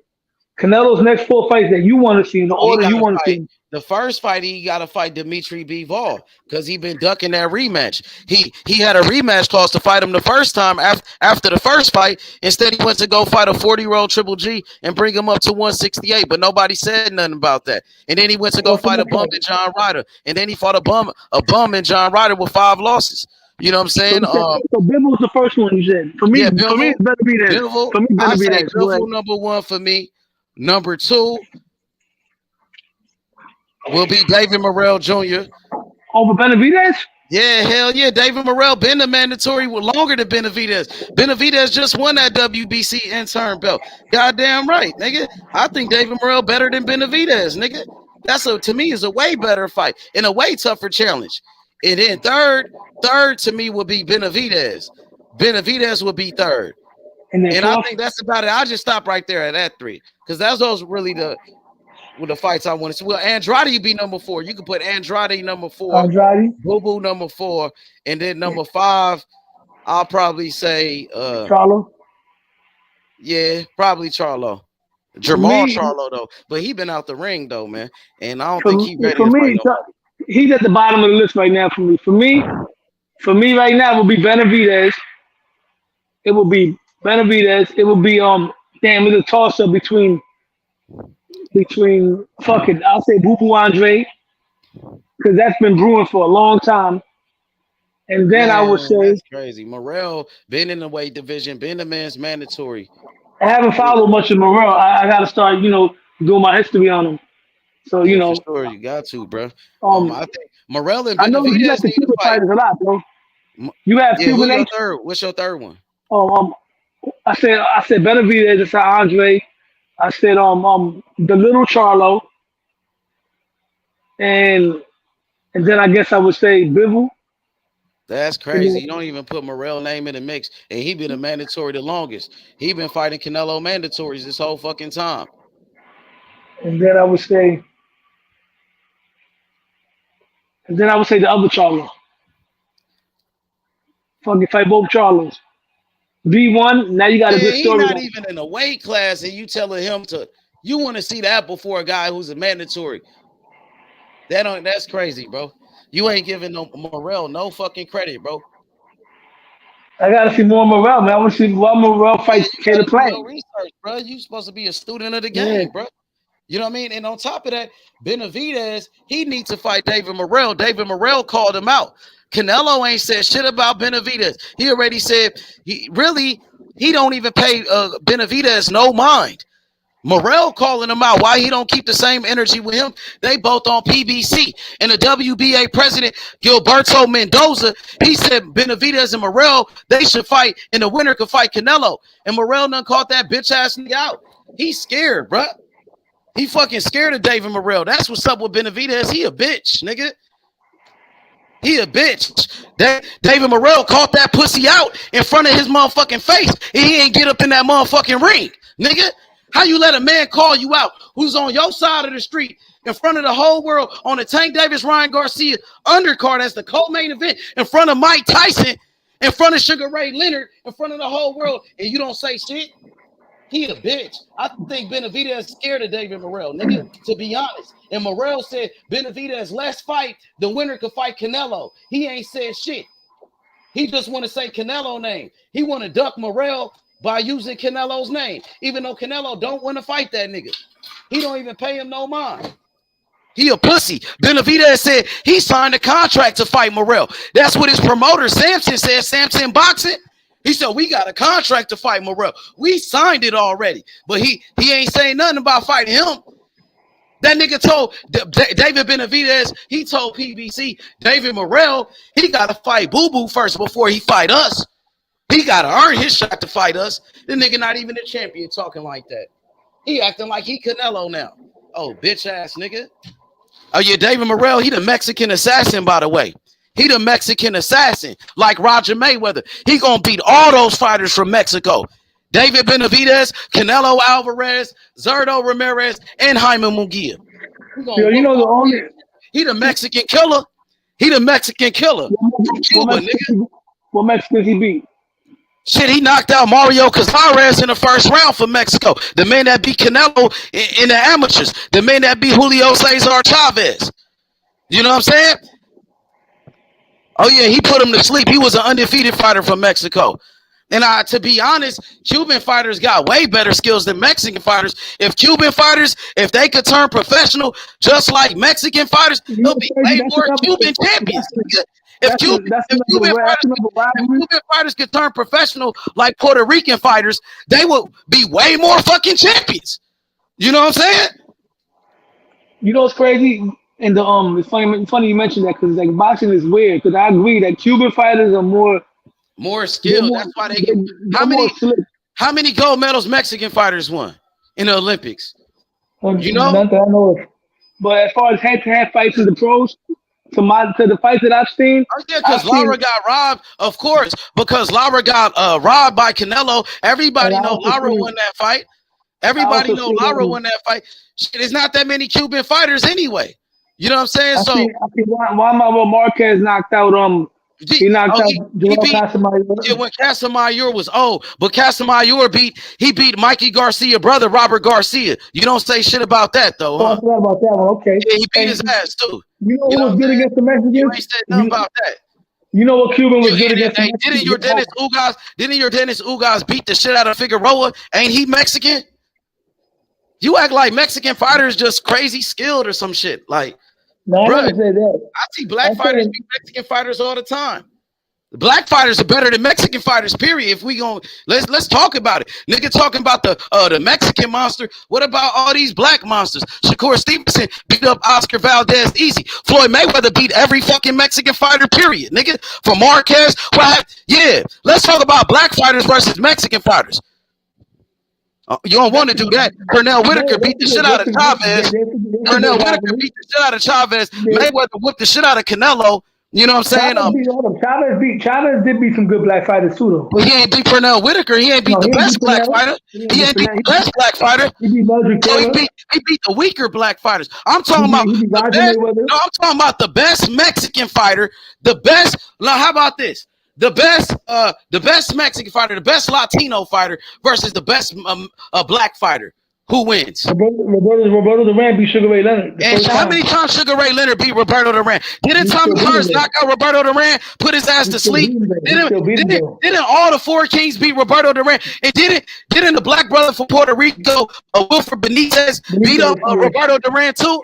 How many black fighters beat Roberto Duran? Roberto Duran got knocked out by a black fighter, Thomas Hearns. Put him to sleep. Marvin Hagler beat Roberto Duran. Sugar Ray Leonard beat him 2 times. So he lost more times than black fighters than he beat him. Let's just keep it real. Mayweather versus Oscar De La Hoya. Oscar De La Hoya, the greatest Mexican fighter of all time. Oh, Mayweather versus Canelo. They said Canelo the greatest Mexican fighter of all time. What happened? Whooped him easy. Whooped that boy easy. Pernell Whitaker versus Chavez. That was an easy fight for Pernell Whitaker, and they robbed that black man. So let's talk about it. Who are better boxers? Mexican fighters or black fighters? Latino fighters or black fighters? The black fighters are the best. It's been that way. Muhammad Ali, Floyd Mayweather, Sugar Ray Robinson, Pernell Whitaker. Let's talk about it. Aaron Pryor. Oh, yeah, we seen what he did to Alexis Guerrero. We seen what he did to Alexis Guerrero. We seen what he did to him from Nicaragua. We seen what Shane Mosley did to Oscar. Shane Mosley beat Oscar too. Shane Mosley beat Oscar too. It's not one-sided though. A lot of Latinos beat Oscar too. Shane Mosley beat Oscar too. Trinidad beat Pernell Whitaker. Trinidad beat Pernell Whitaker. Trinidad is black. Trinidad is black, bro. You said Latino though. You just said Latino. He Afro-Latino. He's still Latino though. He's still Puerto Rican. He's Afro-Latino. His skin color is black, bro. He's still Puerto Rican though. You said Latino. I know he's black though, bro. I know what you're saying. His color's black. Trinidad is a black man, bro. Nigga can't tell me he ain't black. His skin color is black, bro. And he beat Oscar too. So that's another black fighter that beat Oscar. That's another black fighter. Oh yeah, he beat Fernando Vargas too. He black too. Slept his ass, ended his career. Come on, bro. The black fighters are superior, bro. That's a motherfucking fact, bro. So what's Miguel Cotto? You see what Tank Davis just did to Ryan Garcia, He just knocked him out. Ain't he Mexican? Come on, didn't he beat Pitbull? He knocked out Leo Santa Cruz. Mayweather beat every Mexican fighter, period. Jose Luis Castillo 2 times. Juan Manuel Marquez, Oscar De La Hoya, Victor Ortiz, Canelo Alvarez.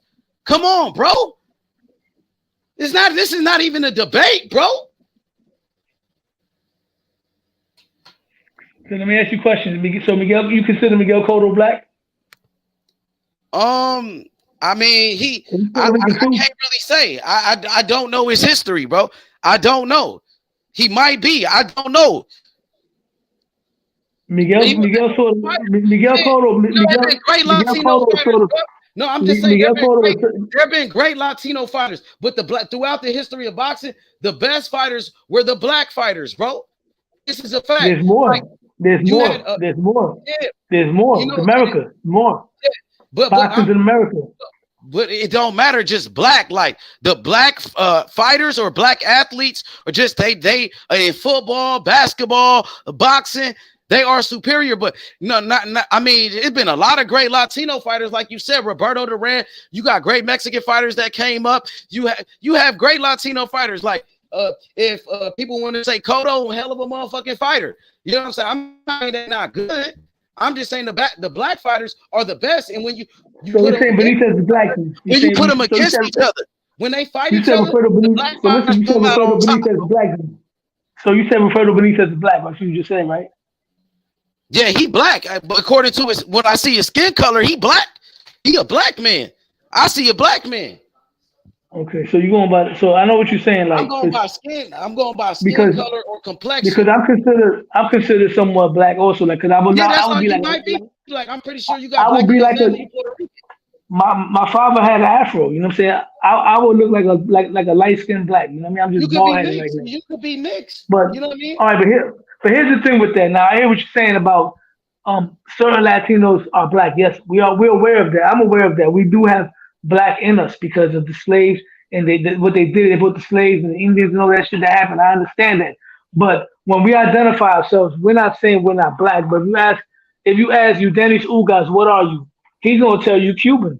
And it's not that he doesn't. Well, I know Cubans. Hear me out. And he's not. It's not that he's. And you're right. There's Afro Cubans. There's Afro Puerto Ricans. It's not that. I deal with Cubans every day, bro. Hear me out. I deal with Cubans every day. The ones that I know, they identify themselves as black, bro. So I'm black, bro. I'm Cuban. I'm black.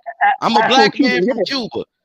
And they be black as fuck, like Andy Cruz. I can show you Andy Cruz. I can show you his manager. They black, bro.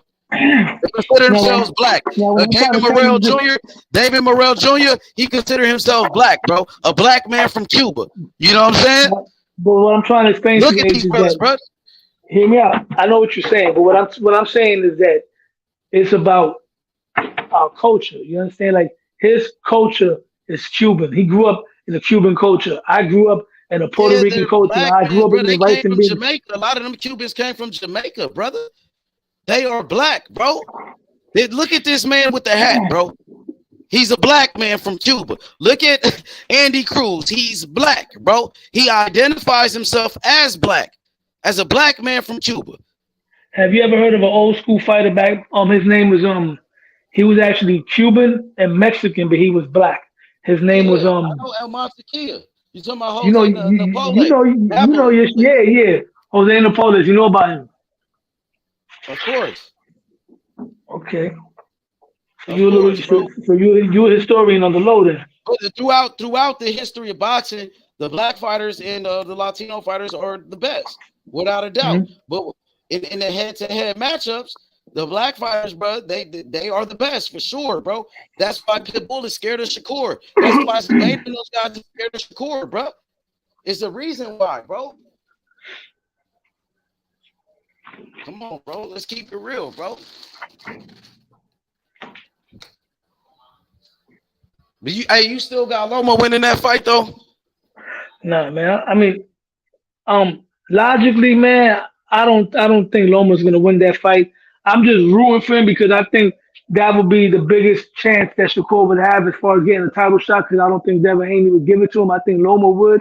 But logically, bro, nah, man. Like if you ask me right now, if I had to bet money and break the fight down, I think Devin Haney I think Devin Haney, for one, he's bigger than Lomachenko.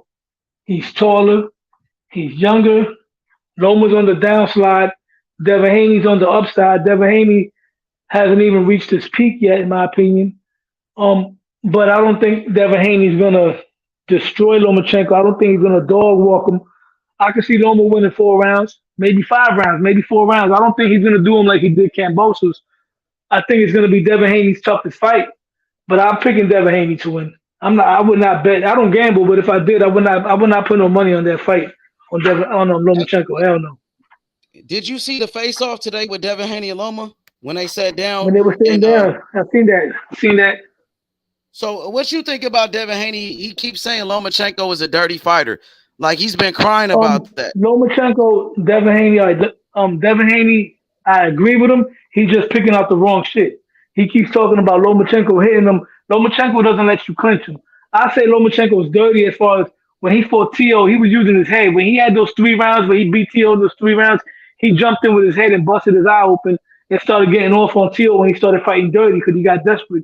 Lomachenko, when it gets rough and rugged, he gets dirty like Salido. He'll jump in there with his head and headbutt you. That's what Devin Haney didn't say that. But I see where Haney's coming from. Lomachenko is dirty in that sense, sort of like a Vander Holyfield. He knows how to be dirty on the low. You know what I mean? As far as hitting you on the clinch, nah, man. Lomachenko ain't doing nothing wrong. The referee says break, he gonna hit you. But yeah, Lomachenko could be a little dirty. Absolutely. Okay. But Devin Haney holds a lot though too. And if he tries to hold Lomachenko knows how to slide out the clinch and starts punching you upside your head. So you think that's what he's afraid of? That's why he keeps saying that? Watch Lomachenko's fights. When Rigo was holding him, he was sliding underneath them shit and he was rocking him. When he fought Tio and Tio started holding him, he was going under Tio, he was rocking him, and then Tio started fighting back. If Devin Haney tries to hold Lomachenko knows how to slide underneath and break out of the clinch and he starts rocking you. Protect yourself at all times. He ain't that dirty. He's not like I think Josh Taylor's more dirty than Lomachenko. I think Bernard Hopkins was more dirty than Lomachenko. Hell yeah, for sure. Evander Holyfield, Sean Porter. You know what I mean? I feel like Devin Haney is worried about something. That's why he keep bringing that shit up. I don't like his energy, man. I don't like it. Even when he trash talks, it sounds, I don't know, man. It's not convincing. Weird, huh? It did seem kind of weird. That's why I said, man. Yeah, it sounds like, I'm not saying Devin Haney don't have the confidence. I believe he does, but I see why his father talks. He's not a good talker. He's trash talking sucks, man. Bro, I seen Devin Haney was saying like, "Oh, I know what you're gonna do." During the face-off, he was like, "Oh, I know what you've been training on. I know everything you're doing, and this and that." And Loma was like, "Man, how do you know what you know what I'm saying? How do you know what I'm doing?" You know what I mean? Devin Haney couldn't say shit. He won that face-off. Hell yeah, bro. And Loma called out Devin Haney for calling him old. Loma said more pressure is on Devin Haney. I got 2 losses. Devin Haney be capping though, because Bill Haney was telling Lomachenko, he told Lomachenko's manager, "Oh, has anybody ever called you out like this before?" And I don't mean to bring Tio up. Tio called him out when he had 10 fights, bro. Tio been calling him out when he had 10 fights. Yep. I said that earlier today, man. Make sure you watch my video earlier today, bro. I brought that up because Bill Haney said that on stage. Oh, nobody ever called out Lomachenko like us. I'm like, Tio did, and he fought him, and he beat him before you, bro. Tio dethroned him. And Tio was calling him out when Tio only had like 10 fights. Exactly. And Lomachenko told Tio, go get a belt. Tio Fimo went and got a belt, and Lomachenko said, "Welcome to my club. I'll fight you." Exactly. And guess what? The way Tio called out Loma, he did it like, man, he did it way harder than Devin Haney. I remember when Teofimo Lopez Sr., he walked up to Lomachenko in a hotel, bruh, walked up on him and said, "My son gonna knock you out." Yep. To his face. Yep. And the security had to pull him back. Bill Haney wasn't doing shit like that. They did that to get that fight. When Tio beat Lomachenko, the Haneys were downplaying it. Like, yeah, but Devin was downplaying it. He was like, "Oh, he was old." Now all of us, he sounded fake because Lomachenko said, "Motherfucker, bro." Lomachenko told him, "Am I old? Am I old?" Devin said, "No, you're not old. You're not old because I want to get the credit." Get out of here, man. Exactly. Get out of here, man. He Loma gave it said, away. you call me old. Loma said, man, you call me old. He said, more pressure is on you because you called me old. Devin Haney said, I never called you old. I never said that. When did I say that? And Lomachenko's like, you did call me old. He said, it was you. I'm not He said, picking it wasn't Lomachenko. you. I'm not picking Lomachenko, but I'm gonna be real with you. I'm rooting for Lomachenko. I really am rooting for him. I think I'm rooting for him too now, bro. And I got nothing. I got nothing against Devin, but I'm not liking the energy, man. It's kind of bogus right there, man. And I'm confident that Bob, because Bob want to keep all the belts. Bob will have Loma fight Shakur before he fights Tank, because he knows if he fights Tank and Tank beat him, those belts are going over there. If Loma fights Shakur, even though we know Shakur will beat him, in Bob's eyes, no matter who wins, Bob still wins. Bob would rather have Lomachenko fight Shakur if Bob is smart, and Bob is not a dummy. If Bob lets Lomachenko, if he wins the fight, I hope he don't. That's why I say yeah. Or he might try to retire. That's another thing I worry about too. Mm-hmm. Yo, my boy Lonzo, what up, Lonzo? What's good? Hey, what's good, bro? I ain't been on this bitch in a minute, bro. Man, where you been? I've been waiting on you, bro. What's good? Nah, man, just working this shit, just chilling. What you think about this fight with Devin Haney and Loma? What you think about the Devin Haney fans? Get his ass beat, bro. I'm trying to tell you. Who? Haney gonna get his ass beat. I'm sorry. I don't know about that. Oh man, why you say that, bro? I'm gonna tell you why. Why you say? Tell me why. I'm gonna tell you why. I want to hear this. What I heard from Lomachenko, bro. When Lomachenko was like, oh, all he got is a jab. I'm like, yo, if you really look at it, bro, nigga, that's all he got is the fucking jab, bro. He don't got no combinations, bro. I'm trying to tell you, bro. And on top of that, bro, Lomachenko is a technical type of fighter, bro. You know what I'm saying? He gonna fuck him up, bro. I can already see it, bro. I can see how I put my money on Loma, bro. And then I'll see the Shakur Stevenson and Loma fight. That'll be a good fight. You know what I'm saying? Then that'll be a good ass fight. Hey, bro, you got a good point, because Devin Haney, I noticed I really don't see him throw combinations too much. Neither he throws the 1-2.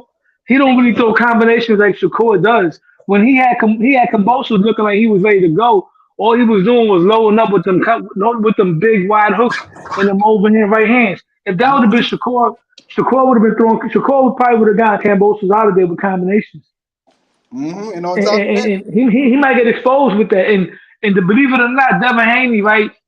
Devin Haney, he got the jab, he got the movement, he got defense, he knows how to hold.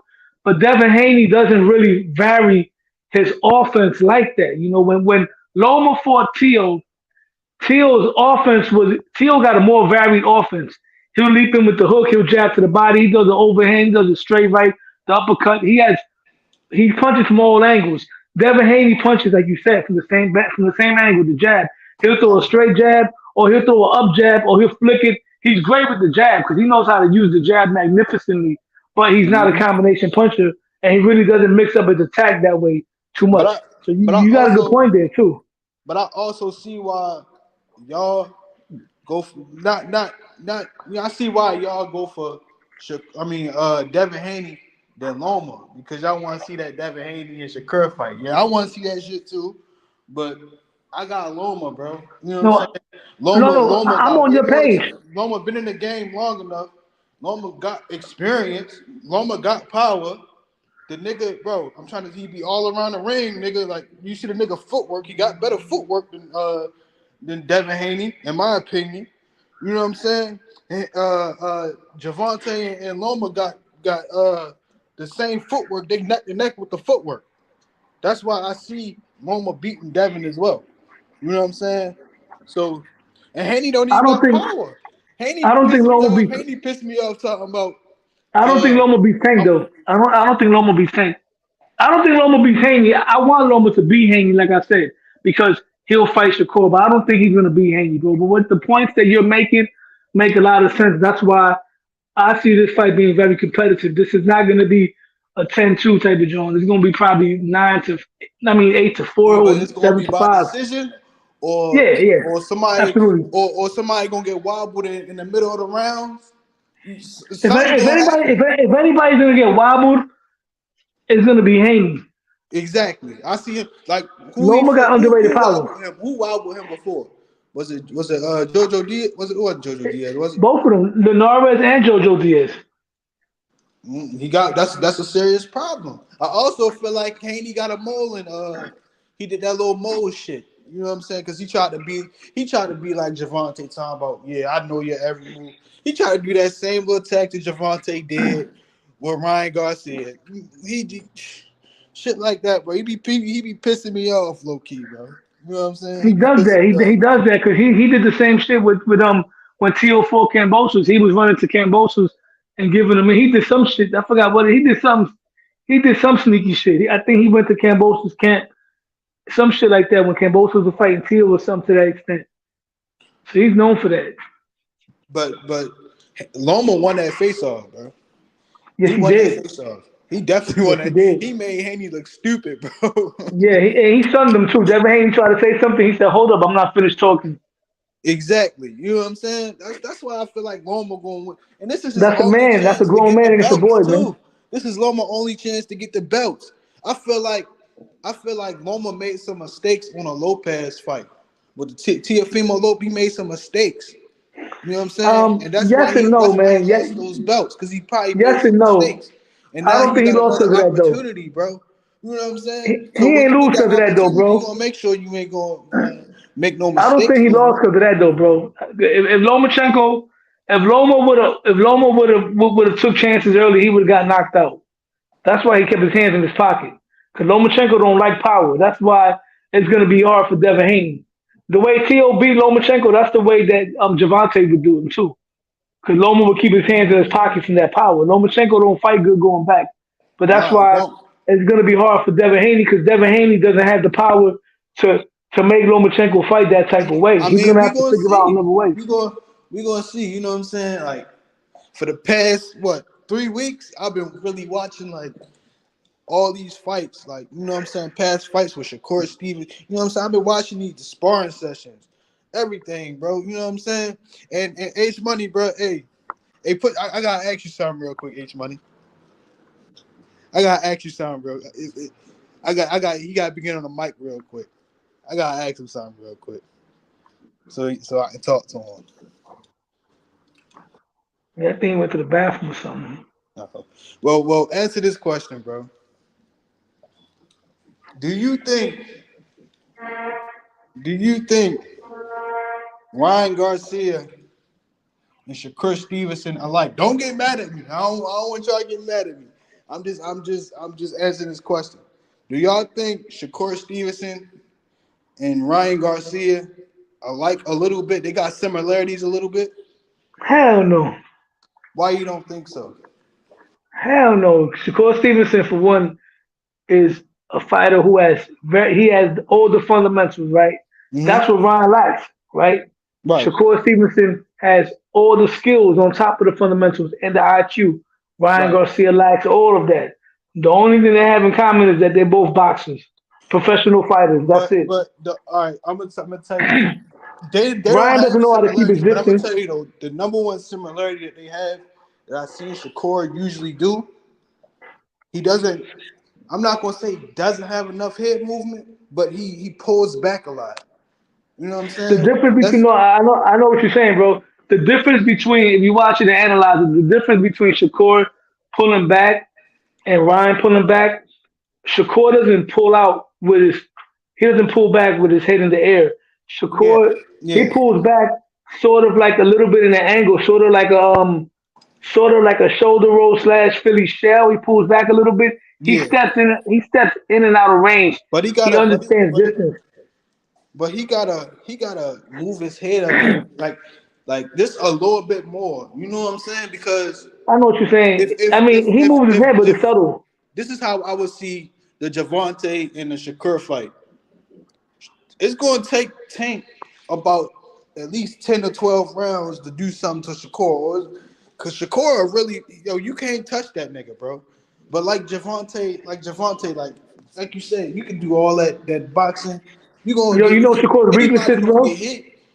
You know what I'm saying? And the I and remember, he say bro. go ahead, I'm sorry. Go ahead. I I'll go remember after you, go like ahead. my cousin. I got a cousin who used to box.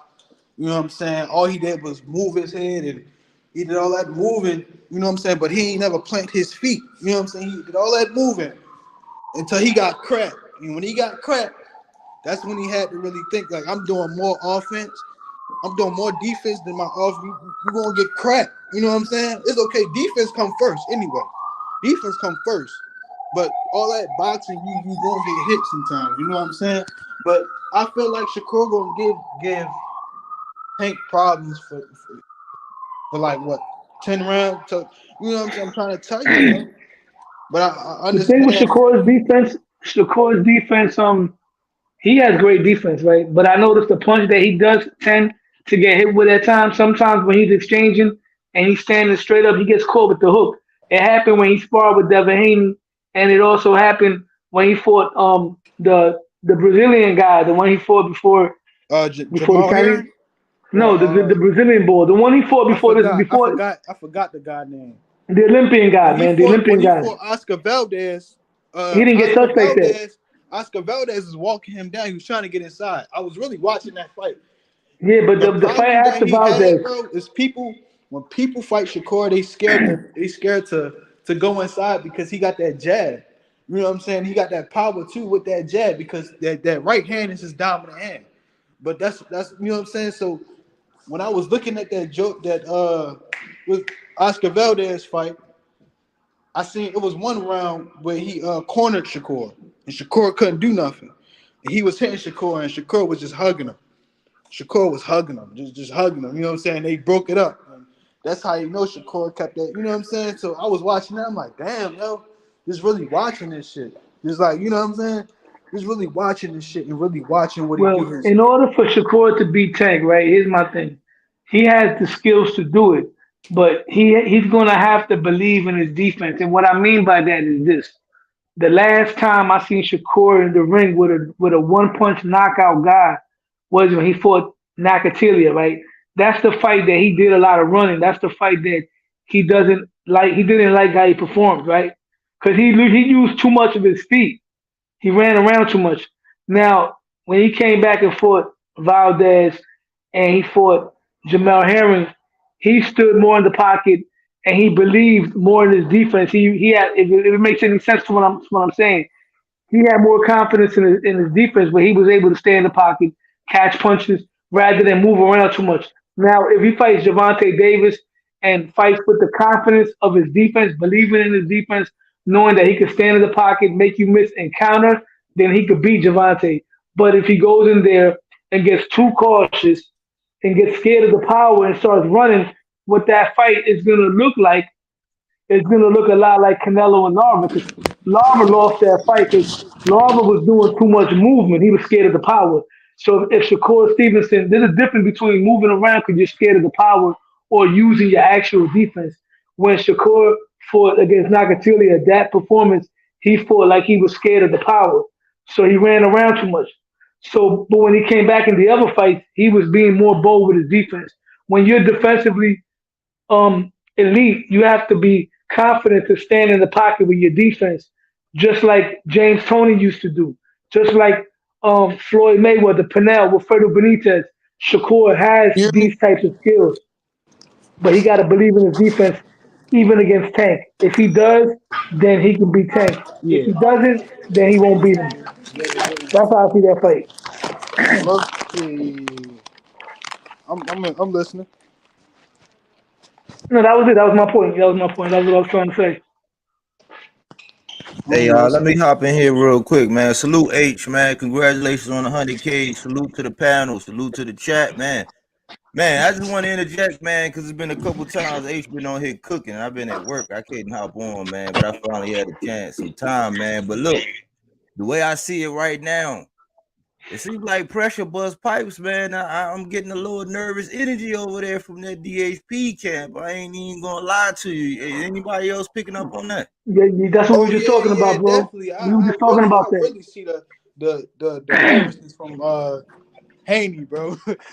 I It's looked like at Yeah, his we were just face, bro. talking I'm like, about yo, that, this man. nigga, this it's nigga like be it's scared, bro. it's like he coming undone a little bit, man. He's you know, I'm seeing we're wanting all these advantages, and then the story changing, and Loma looking even more like, oh, you really think that I'm gonna be a pushover type, like everybody know that this gonna be more of a fight, but Devin though. I think Devin the only one that don't know Devin we in keeps for a real talking. fight. He keeps talking like it's gonna be an easy fight. You're right, man. He keeps talking like it's easy, but now it's starting to sound like he don't even believe his words. Like when they had that face off, Devin Haney kept trying to psych himself up. He said, "Yeah, you're not old. You're not old because I don't want you to be old. I want to get credit." And Lomachenko was like, "No, you said I was old."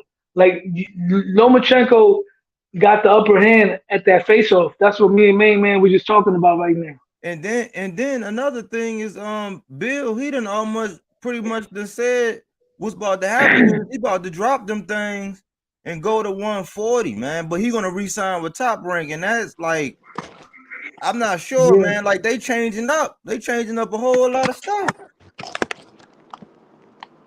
It's like right before the fight, it's like all this pressure, and now the way they were talking at the press conference, it seemed like Bill and Bob were like best friends and they family, and Devin talking all like they family. It's like it's a lot of weird stuff going on right now. I'm like, I'm glad somebody talking about it, man, because you know certain people just act like they oblivious, like they don't see what's going on right before our very eyes, man. Devin got a lot of fanboys. He got a lot of protection. A lot of people be, a lot of channels and stuff like that. They be protecting Devin Haney. A lot of people be, so they won't say that. But I really felt, I see what you said, bro. When I saw the face off, I got that same type of vibe out of Devin Haney. It looked a little bit like it was, I don't know, it didn't look genuine, like a real confidence. When he was right there with Lomachenko. Lomachenko kind of like schooled him like a G, you know what I mean?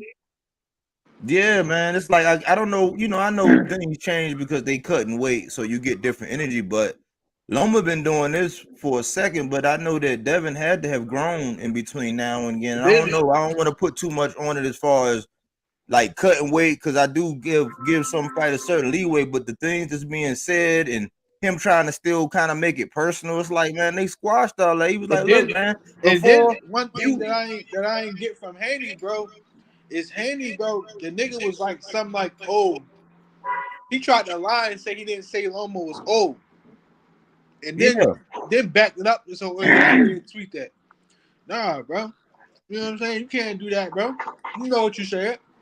Everybody know what he said. That's why I was like in real time, when I was talking about it, because I don't got the biggest channel, but I've been calling it out. I've been the whole time I've been calling it out. You know what I'm saying? You got a channel, bro? Yeah, I've been trying. Yeah, I do. Body work. I got a channel. But I'll subscribe to you, bro. I'll do it. You know what I mean? I got a channel too, man. Low Nose Boxing. The same. It says it right there on the thing. That's my channel, whatever. I got mine too. I'm new to this also. I subscribed to you. I think I did. I subscribed to you. But look, that's not. I'm here to say that. Look, I've been tracking this shit the whole time, and see now what's going on right now with Loma highlighting the fact that Devin was trying to call him dirty.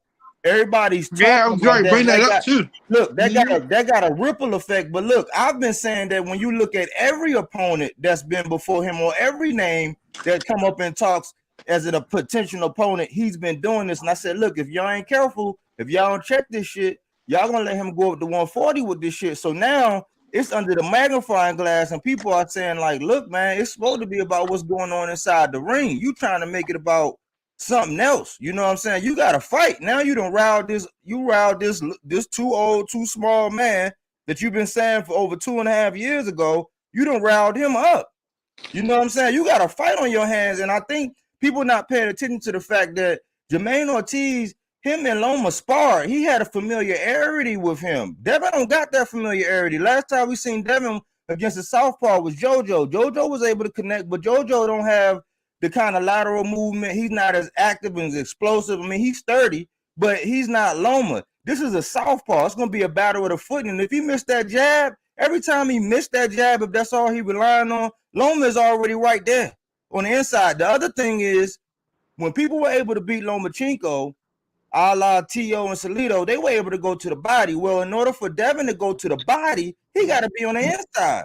So that's the recipe to beat Loma, is you got to go to his body, and you got to have something that he respect. Not just a jab. You can't just stand behind the jab. You got to come back. You got to follow that up with something. So I think a lot of little things are being overlooked, and Loma never really had a problem with taller fighters like that. You know what I'm saying? It ain't been really the height and the reach. It's been if you got some power if you can go to the body and you willing to exchange and go to the body. I never even seen, and Devin was like, "Oh yeah, I'm gonna walk him down," but you can't. Bro, I never seen Haney cut off a ring. I never seen him do it. I never seen him cut off the ring. That's why, and everybody keeps saying they're gonna stop it. I said, look, man, the way this goes is it's either Devin by majority decision on points or Loma stops him. It's either one. I mean, that's what it is. Mm-hmm. I mean, so, and everybody looking for him to get his power. He's not gonna get a power. There were boxers throughout history that didn't have power that had to win.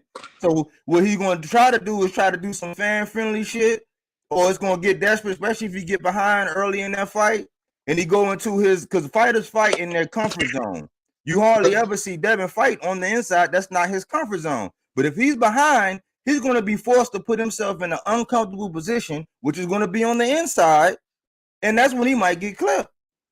Exactly. So he either got to be decisive, where it got to look like he just beating the shit out of Loma with a jab, and Loma can't do anything about it.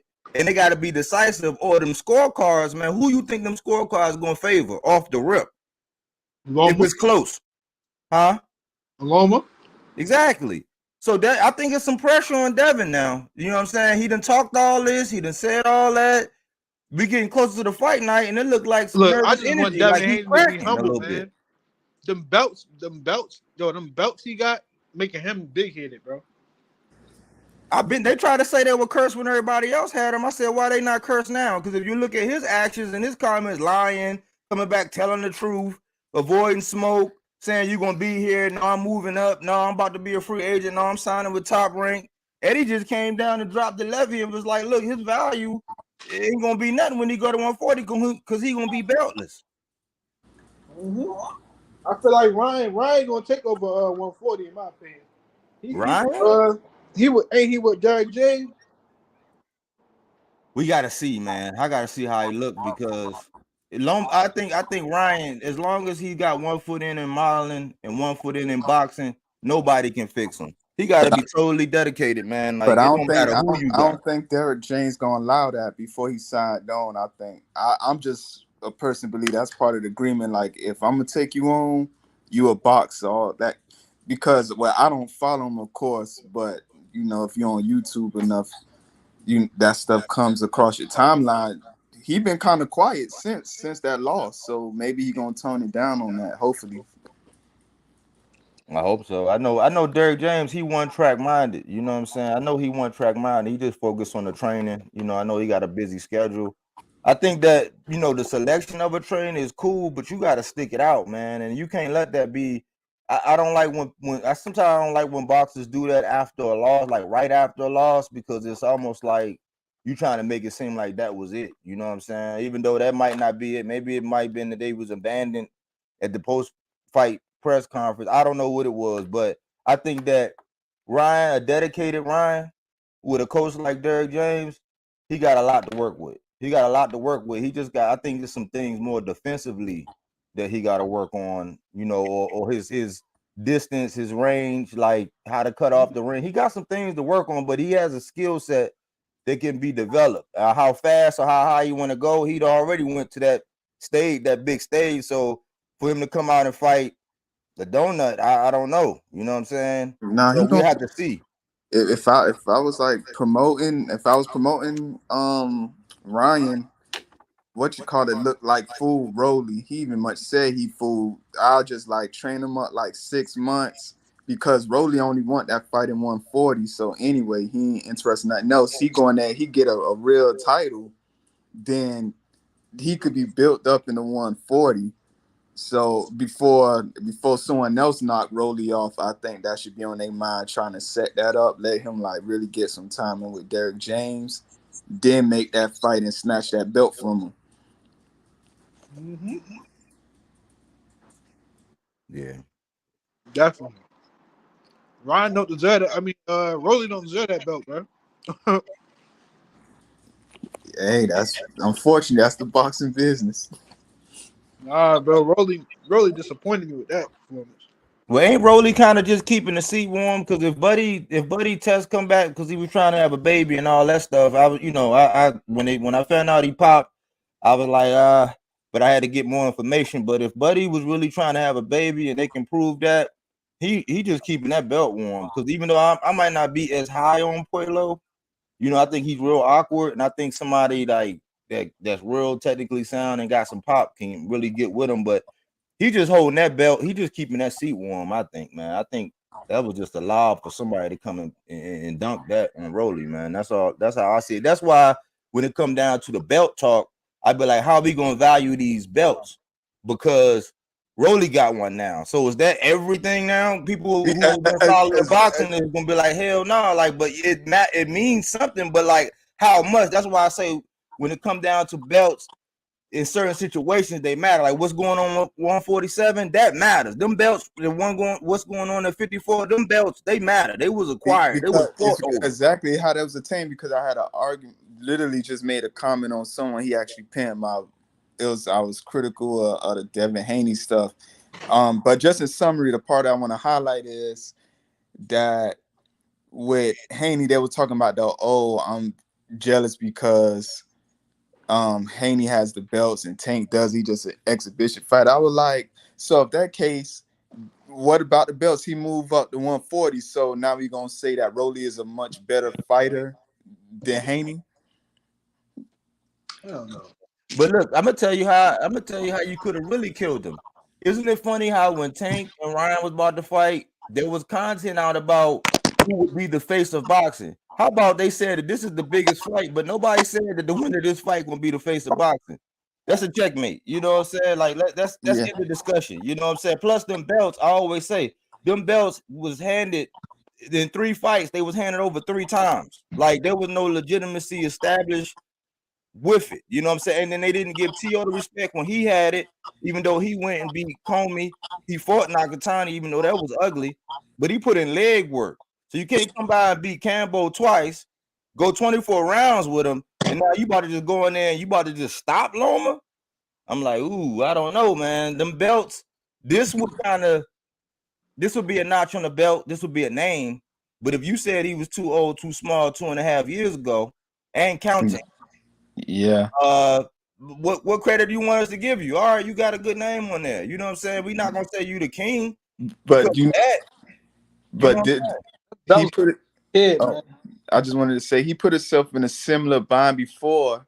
I said it on here. That's the reason why Haney fell out of favor with me, because he has this tendency of popping out the mouth instead of being humble. In some instance, he was player hating on Tank's performance against Gamboa and was popping on the mouth. Oh, Gamboa, you out here. Sugar, it took you 12 rounds to beat him and all that shit. I'm finna watch him getting him out of less than 4. Now you go 12 rounds. I actually fell asleep a couple times through that bout. Not even a single knockdown. Then gonna try to put it on a press conference after the fight. Oh, he was in there trying to survive, only for him to get demolished by Pitbull, which was a nobody according to everyone else. So it's like now with this fight, this why I think the pressure's setting in, because it ain't about winning no more. Especially he trying to elevate, and you trying to create these old storylines. Oh, it's personal. You were trying me for 4 years. Now a dirty fighter. No one. That pop shot in clinching, that even if he win, I think he'll be vilified even more, because you can't be putting out these type of things then going, drop a turd. So I think that's why like the pressure is building up on him. Even that face off, he throwing everything, he hitting him with the B rabbit on him. I'm talking about what's his name? Then I can't think. You know who I'm talking about. Oh, you saying all these things, so we gonna see now. Now you got to make it happen. You shouldn't be out there, going 12 rounds and clinching and holding on an old man, and I'm smaller than you.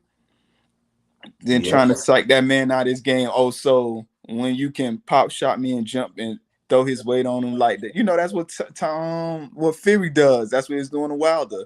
Hit him, then throw that heavy weight on him, which will tie you out throughout the fight.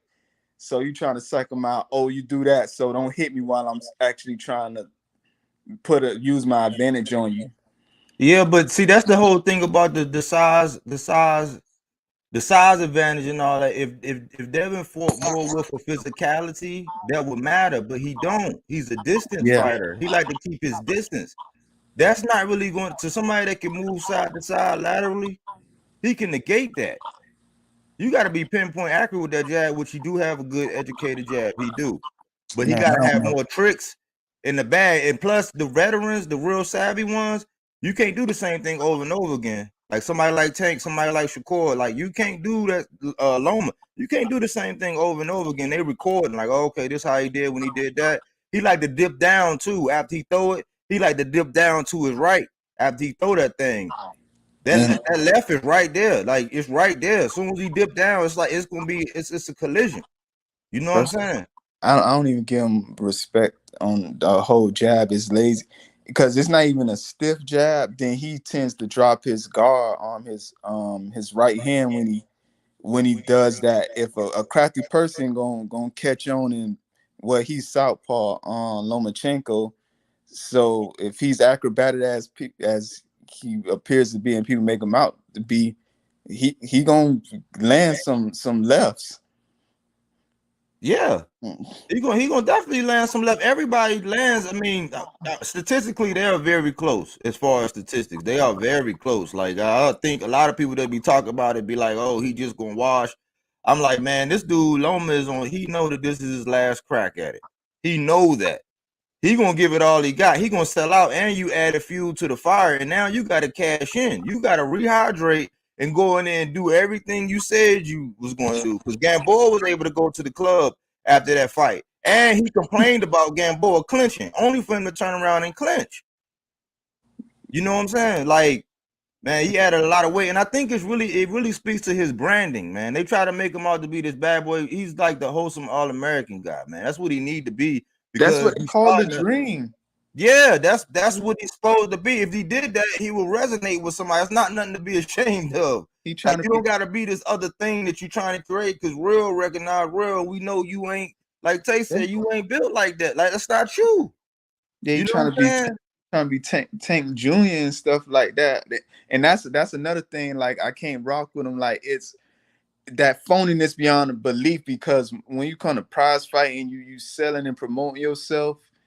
I did film and music and things like that. When it comes to artistry or selling yourself as a brand, you got to make people truly buy in into what you present. And if people could sense when it's a farce, like especially people that have been following him like I have, I can't speak on him as a kid. Like you had the braces, the big nose, you smiled a lot, you was happy to be here. Now you all tatted up. Now you got grills on and like literally overnight. Yeah, it just and this whole I'm gonna get my power thing, man. Like you got to get over that, man. There were like Corey Spinks of the world. There were like people that were just like boxers that beat people with power, but they were just boxers. They wasn't trying to, because they want him to be Dev Dollars, and they talking about his power and how he gonna stop. I'm like, stop it. That's not who he is. You know what I'm saying? His fans need to be real with him and say who he is and cater to his strengths. But he got a lot of pressure on him. You know what I'm saying? It's a lot of pressure on this man come Saturday night, man. Well, honestly, I ain't gonna watch it if H Money calling it or someone. That's how I'll be keeping up. I ain't putting no money in ESPN and Disney. Is it pay per view or is it free? No, it's It's pay per view. pay-per-view. But you gotta have ESPN Plus. Then you able to buy the pay per view. Oh, all right. I was going to say that's the first Devin Haney pay per view fight. Yes. But nah, bro. I feel like Haney, bro. I feel like he doing too much, bro. He trying to mimic Tank, man. He trying to be like Tank.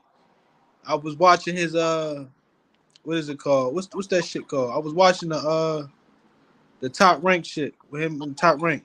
Blood. It was an interview. It was an interview. And he was, I don't know if it was an interview or the Top Rank shit, but it was like he was fighting in school and this, that, and the third. You know, his father. It was similar like Tank's story. You know what I'm saying? I'm from Baltimore. You know what I'm saying? Like I know when somebody trying to be like somebody, bro. You know what I'm saying? I know when somebody's trying to be like somebody. Haney wasn't Haney, bro. I'm trying to tell you, bro. Haney is trying to mimic my fighter, bro. You know what I'm saying?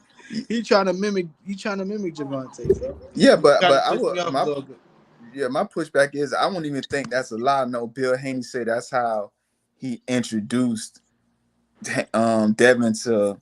I could believe that. He just looked like the type of jit that was getting tried, so he had to fight. Oh yeah, yeah. So I can believe that part. I believe that part is real, but everything else, like, okay, I'm assuming he was born in Oakland. I don't know what age they moved to Las Vegas, but once they moved to Las Vegas, he wasn't even in schooling outside like that. Ain't the So nigga Mexican or something? Ain't he the Mexican? nah, I think he's nigga. I thought it was Mexican, bro. his new kids are other. I thought the nigga was Mexican, bro. But yeah, man, Haney, man. Me personally, Devin Haney not my favorite fighter, bro.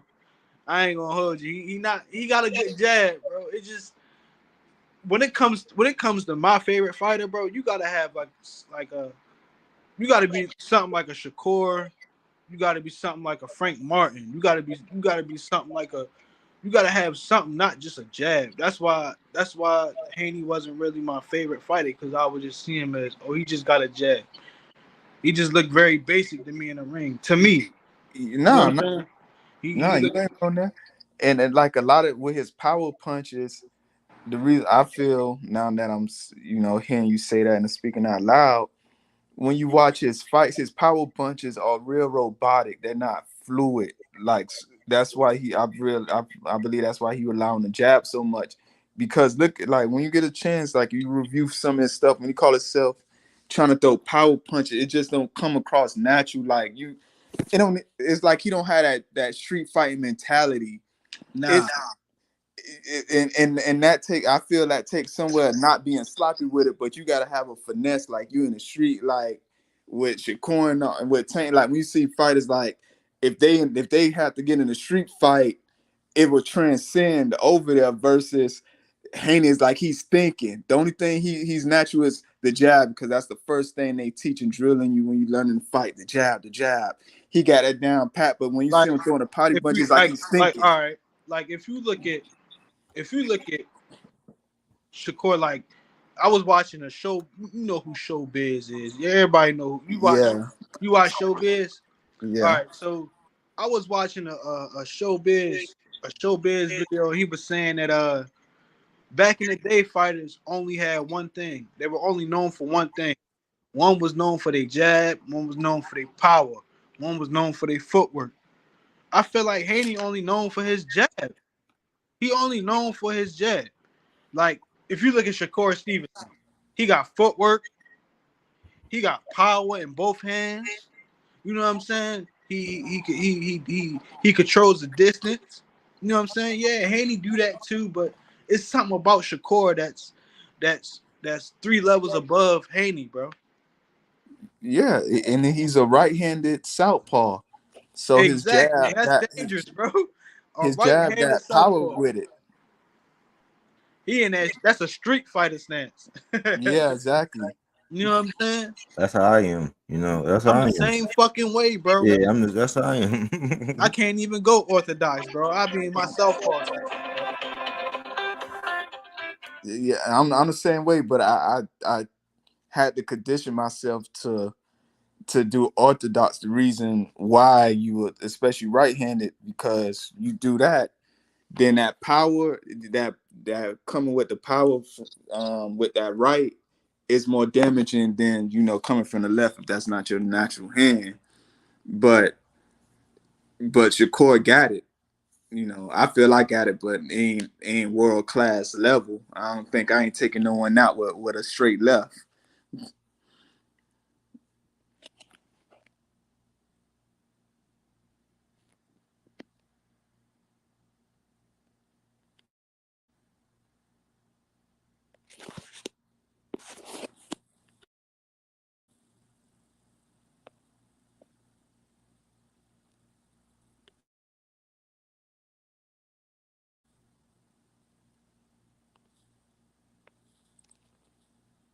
just having one jab. You know what I'm saying? A jab ain't gonna do nothing. You know what I'm saying? It ain't gonna do shit. Like, look at Loma. Like, Loma got footwork. Nigga, very technical. You know what I'm saying? He fast on his feet, of course. You know what I'm saying? Like, he technical. Loma got some type of power. You know what I'm saying? So I gotta see something from Haney, man. I got to. I can't really. Haney gotta show me something. He gotta show me something. You know what I'm saying? I ain't a Haney fan, man. Hell no. Especially as far as father run his mouth too much. Yeah, nah, I can't stand Bill. But when Bill talk, I can't front. I'm listening because that nigga just say stupid shit, contradictions all over the place. It's wildly entertaining.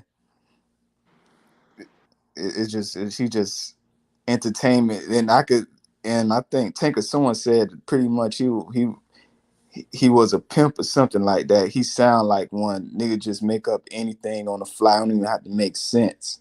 You be like, but nigga, yesterday you said something different. Yeah, he be all over the place. Yeah, man. Bill Haney is like a fucking shadow to Devin Haney, man. That man a sidekick or something, man. You know what I'm saying? I can't stand Bill, man. Run his mouth too much, man. But I see why certain people want, like I said earlier, I see why people want Haney to win though, because they want to see the fight with him and Shakur. But I would like to see a Shakur and Loma. How y'all think that'll play out? I don't think it'll just be more impressive. I still just see Shakur winning. And now with this fight, as I get close, I'm not gonna buy it. I'm not even finna fake the funk. But I'm not the type of green person that like, oh, I'ma steal it. If I don't support you, I just ain't supporting you. I ain't trying to steal your stuff. Right. I just listen in. But I'm saying that as a segue into, I just feel like it ain't gonna be a landslide like how he been against Caboce. It may mess around and be a split decision. It may be controversy, and people be like, man, he ain't nice as he, say he was. I just think it's gonna be much closer than people giving credit for. Even Shakur feel like, oh, this is just gonna be a wipeout.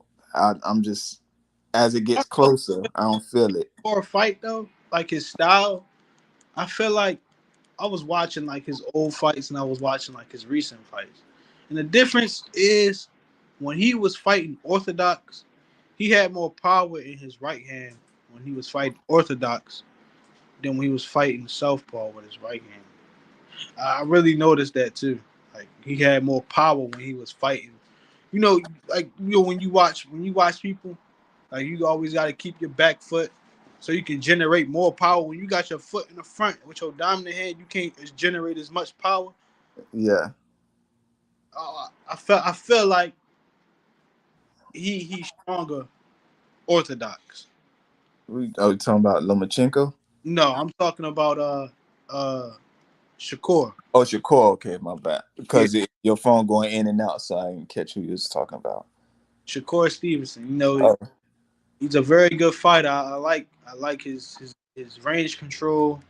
His jab. You know what I'm saying? The jab that he got is powerful because that's a dominant hand. But shit, I don't know how you hit hard with your left hand because I can't even hit hard with fucking left hand. Hell no, I only use the right. Yeah, no, it's possible. I mean, a lot of practice, but it just ain't gonna have that snap like with your dominant hand.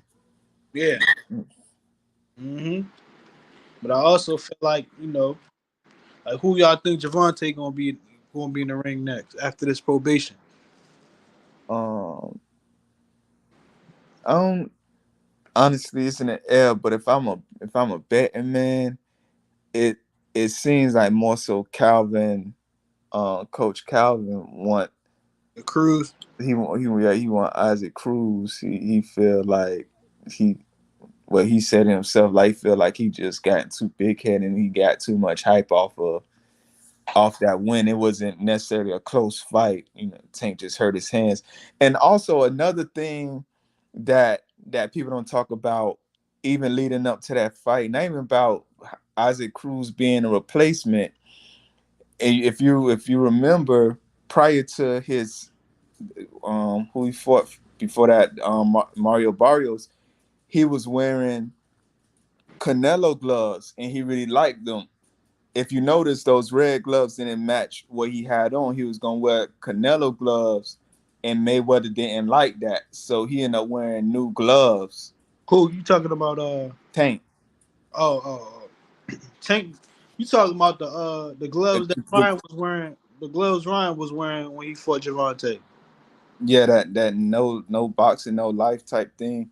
Yeah, Yeah, he liked Canelo gloves. He wore them in the Mario's fight, the Barrios fight. He was gonna wear them again against Cruz. Then Mayweather started bitching about promoting Canelo stuff on. So if you pay attention, those bright red gloves don't match what he had on. yeah, it didn't. It didn't. So he ain't fill out those gloves though. I'm sure they'll like either the day before or the same day change. You know, you got to break in your gloves and get used to them and stuff like that. And I don't even think them things had a name on it. I don't know if there was grants or whatever. Nah, they were just red. So that plays a part into him. I feel that plays a part into him. Let me not say feel. I believe that played a part into even hurting his hand and not having the right groove with those gloves. Like it's a lot of intricate parts and nitpicking that goes to the boxing match, like with De La Hoya choosing Mayweather's gloves for him. Yeah, yep. I also feel like when you talking gloves, feel like the best gloves in the boxing game right now, Lomas. I like Loma gloves. his gloves hard. You know what I'm saying? His gloves hard, but when it comes to like Floyd getting upset over little shit like that, you know what I'm saying? That shows you like how much control he got over like Gervonta, man. You know what I'm saying? But Gervonta older now, man. He under his own wing now. You know, I see why he left. You know, I understand why Gervonta left. Because, you know, yeah, they cordial now. They cool. They cordial now. But yeah, Mayweather had so much control over Gervonta. Boy probably felt like a slave, man. Hey, but we could tell you this much though, and I'm sure Tank has given credit, even with the knockout power and everything like that. They branded him and molded him in the right way. Of course, then Tank delivers, but when it comes to this prize fight and stuff, it's a lot of work that goes on outside of the ring, and that's where Haney is confused. He don't know who he wants to be outside of the ring, and who he wants to be outside of the ring right now doesn't translate inside of the ring. You can't talk, oh, you Billy Badass, you hood and street, then you out here jabbing and clinching. It's not for him, bro. That's not the character for him. Yeah. He don't know how to do all that. You know what I'm saying? It's not the character for Haney, man. My bad for cutting you off. No, it's cool. And that's the and that's the troubling part. It's like you see all these things. I don't know if it was you or Mr. BWB. Someone mentioned it. Man, I had a point and I lost it. If you got something, you could interject. I just lost the point I was going to make. You trying to bring up the part when he trying to mimic everything Gervonta do? Or? Yes, exactly. Yeah. Thank you. He trying to do that? Like that's the reason why people vibe with Tank. That's why he got the fans like, oh, it ain't just because people just fuck with Tank and like his story. It's because of the grills or being thug. It's like street or getting tattoos and stuff. Or if I do it, they gonna automatically be my fans, and we already see that's not the case. I just also felt like he not being himself, man. Gervonta You know how people was getting at him about the purse and shit. He was wearing the purse. And motherfucker, bro, I'm trying to tell you, bro, it's all about being yourself, bro. You know what I'm saying? Yeah. It's all about being your own person. It ain't nothing about, you know what I'm saying, you trying to do, you know what I'm saying? It's all about being yourself, bro. You know what I'm saying? But Haney, you can just really look. I can read people, bro. I can look through Haney right now and tell you, this nigga trying to be like this. You know what I'm saying? Because I can tell you, the Camboso's fight, he wasn't looking like that. Nigga wasn't doing all that shit. When he ain't have leg tattoos, you know what I'm saying? He ain't had none of that shit. So why he doing it now? You know what I'm saying? So that shit right there, you can see right through that shit, man. You know, it's just this shit a joke, man. And when they had that press conference in LA, when he called himself coming out in that Dickie suit, I didn't even know where you even get a Dickie suit from now, and the shorts at that. I was like, this nigga trying too hard with the shades. Like, this makes people not like you. This is literally Malibu's most wanted. Exactly. And when he came out with that shit, I said, the fuck? I ain't got the shades and shit on. Last time I checked, Devontae had shades and shit on. He didn't come out with shades and shit. Shit crazy, man. You know what I'm saying? He dyed his hair. You know what I'm saying? All that extra shit, man. It's gonna be braided in a few months. Wait on it. Wait on it. Yeah. I'm trying to tell you, bro. Nigga crazy, bro. This shit crazy, man. You know? I just feel like, yo, Haney, bro. People just don't know how to be themselves, bro. You know what I'm saying? But yeah, he look up to Javante, man. You know what I'm saying? When he was at the Javante fight, and nigga was looking crazy in the crowd. That was at all. nigga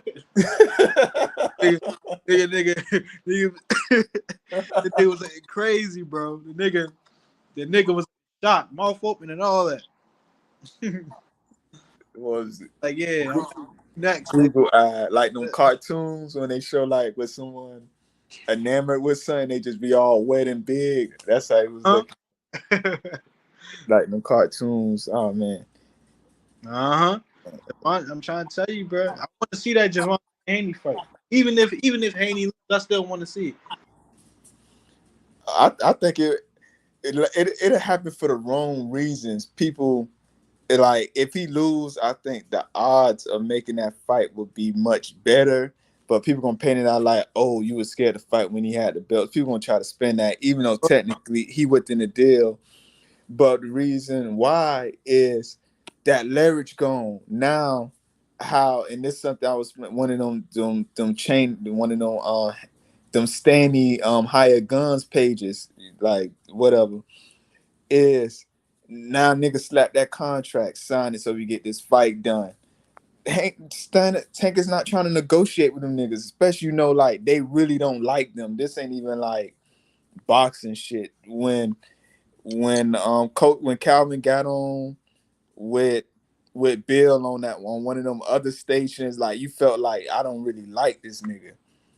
It ain't no boxing, like old call, like, no nigga, we ain't trying to be cool with y'all. So I think it'd be much easier. They ain't even trying to negotiate. Okay, you got no belts. Take this 90-10 and let's make this fight happen. Exactly. I feel the same way. Them niggas don't like them niggas. Niggas don't like them niggas, y'all. I can already see it, bro. I see the same way, bro. You know. Trying to tell you, bro, Haney, bro, the nigga trip, bro. His father making him look bad. For sure. Hey, what up, panel? What up, H Money? Salute to the chat as always. Hey, yeah, I got. Hold up. I gotta say something though, real quick though. Out of all the fighters who dyed their hair and end up taking a loss, has Haney dyed his hair and ever taken a loss, bro? Always.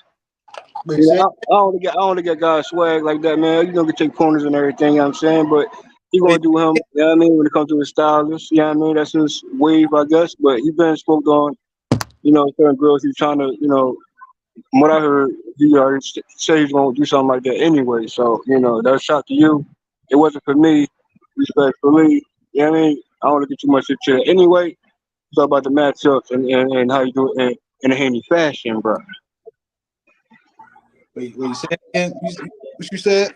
It's all about the matchups and how everything plays a part. Don't get me wrong. You know what I mean? You feel it, you feel it. You don't, you don't. You know what I mean? It's not for you for most cases. You know what I mean? Yeah. So it is what it is. You know what I mean? Yeah. I ain't gonna, as long as you don't, you comfortable doing it, then that's what it is. You know what I mean? Right. Take how you take it though. You know what I mean? But back, your H money. You talking about? Like, hey, let's go, bro. You talking about Devin the Dream Haney and Lomachenko? The Matrix gonna have to be the Matrix for real. You know what I mean? It's only right. You gotta bring everything in this toolbox on this one, bro. And I know what was said, and Haney felt like, the time frame of things, you felt that Lomachenko was, old. But for me, I take it as, was the performance old? Because no one washed a Lomachenko at this point. No one 12 round washed conventionally a Lomachenko. And Lomachenko performance, Nakachani came back in his Matrix bag. I mean, the fight he did with Teofimo Lopez. He put up an effort in the second half. But he came up short. I mean? And the reason fight for me, the sparring match was exactly was that. It was no distinct difference in the sparring match. Although his sparring partner looked, acceptable that night to look how he looked. But it was straight down the middle for me with that sparring match. So it's as any opponent of Lomachenko actually watching 12 rounds or 10 rounds throughout his whole career. Like, I'm still winning that opponent to do so. And I think this is what Devin Haney is set out to do. Once again, of another back-to-back fight. You know what I mean? And completely watching his opponents, bro, in a certain fashion, bro. Yeah, I guess, and it helps insomnia. If I'm in a corner, the only thing I'm telling Lomachenko, just start fast. You gotta see what Devin working with, and that's what the pressure, because the thing that, like, people would go back to. I ain't familiar with the Salido fight, but I did watch the Teofimo fight. Is Lomachenko respected Tio's power, and once he got past that power from fifth to the 11th, then of course Tio picked up because he felt he was probably going to slip or was like anything. But from the second half of the sixth, actually, to the 11th, once he picked it up and he started getting in Tio's chest, he was washing them. Like, people tend to overlook that fight. The reason why he was slow in that match, because he respected Tio's power. Now, if he going there fast and Devin has nothing for him, at least it's not respectable. Like, oh, I should be scared to get on the inside. It'll be a long night for Haney. Haney never fought that type of fight yet, where someone's fighting him on the inside for 12 rounds. That's why he's real relying on his jab to keep people off him. And once they get on him, the first thing, his instincts clutch and hold them so they can't swing and fight and wait for the breakup. And now he bitching about, oh, once it's broke up, oh, you dirty, you gonna hit me. Hell yeah, I'm gonna split you. What you holding me for, nigga? Learn how to fight like you in a phone booth if you that nice. Well, the phone booth, that only applies, certain fighters who wanting to take it there. It takes two factually to be in the phone booth. You can't just be in the phone booth by yourself. But you can't. That doesn't even make sense for you to say that. Haney's the one that doesn't want to be in the phone booth. You were saying it as if no one's not trying to. People try to go in on the inside on Haney. That's why he holds like that. Like y'all Haney fans, like y'all. I don't know if y'all be watching the fight, so y'all just want to look at it rose colored. You don't want to like really be objective. How you? No, I made an argument, and and how you felt the comeback was, oh, it takes two to be in the phone booth. Haney doesn't want to be in the phone booth. Well, that's what I'm saying. Is Haney approaching his fights? You know what I mean? We know that if you recall, you have to be a specific type of fighter that will put Haney in that position. So you have to take two for that to happen. And if Haney doesn't allow it, then you really have to force your way into a phone booth situation. Let me ask you a question, Jay. Do you believe that Haney can be as defensive as he tries to be, but still be able to outpoint Loma if he do that for 12 rounds? Because you got to be just as offensive to get the points, and he has a more defensive style. You think he can do that for 12 rounds? I believe he can go forward for 12 rounds, and I feel as though Haney can go backwards on the back foot for 12 rounds. But at the same time, he go back and forth. You know what I'm saying? So he stands his ground for the most part. Utilize his reach for the most part. You know what I mean? And for 12 rounds, he damn sure displayed in certain fights. But you know, it could be in spurts, but you want to see it consistent. That's we're not going to say consistent because Lomachenko isn't the type of fighter that will allow that consistency of years backing Lomachenko up. You know what I mean? Because Teofimo attempted that, but we see what Lomachenko adapted in that fight. He went forward. You know what I mean? So you have to see how Lomachenko and certain opponents, he try to apply pressure on the back foot. All right. Do you think, okay, so let me ask you in another way. Do you believe that Devin Haney can outpoint Lomachenko? He can keep him at bay as he did with Kambosos. We know the height and reach of a Kambosos and Lomachenko is not that far off. You know what I mean? The most reach in that fight, you had to apply that to Devin Haney on that, more so keeping his opponents at bay and watching them. Same thing he did with Gamboa. You know what I mean? And you will bring up, I guess, Diaz. I mean, I guess you could bring that one up too. But, you know, Haney fashion was pretty much a watch every time. So Lomachenko has to put an extra effort in, extra effort in, even more so as he did with Kambosos to a Haney fight. He has to. And now remind you, Lomachenko is comfortable in the pocket in certain fights. He likes to engage close range in certain fights. You know what I mean? So he brought the same approach with Nakatani. He did that with Gary Russell. You know what I mean? He did that with even he attempted that with Linares, but he had to be more, you know, mid-range with that before he get in close because Linares height and reach. But Linares, I believe he's taller than Haney. He has more reach than Haney. But you see what Haney did to Linares. Kept it squared up with him. You know what I'm saying? Reach for reach, punch for punch. You know what I mean? And got away from a lot of punches and took a lot of punches at that on the chin, not just that one in that one round. That close range situation. You know what I mean? But that's what Haney has to adapt in this one. We don't know if he's going to get turned in this fight as much as other opponents that Lomachenko face. You know what I mean? He's like turning. You know what I mean? So it will be interesting to see the foot placements in this one. You know what I mean? And but we know Haney has great footwork. You know what I mean? And I appreciate you saying that. Yeah.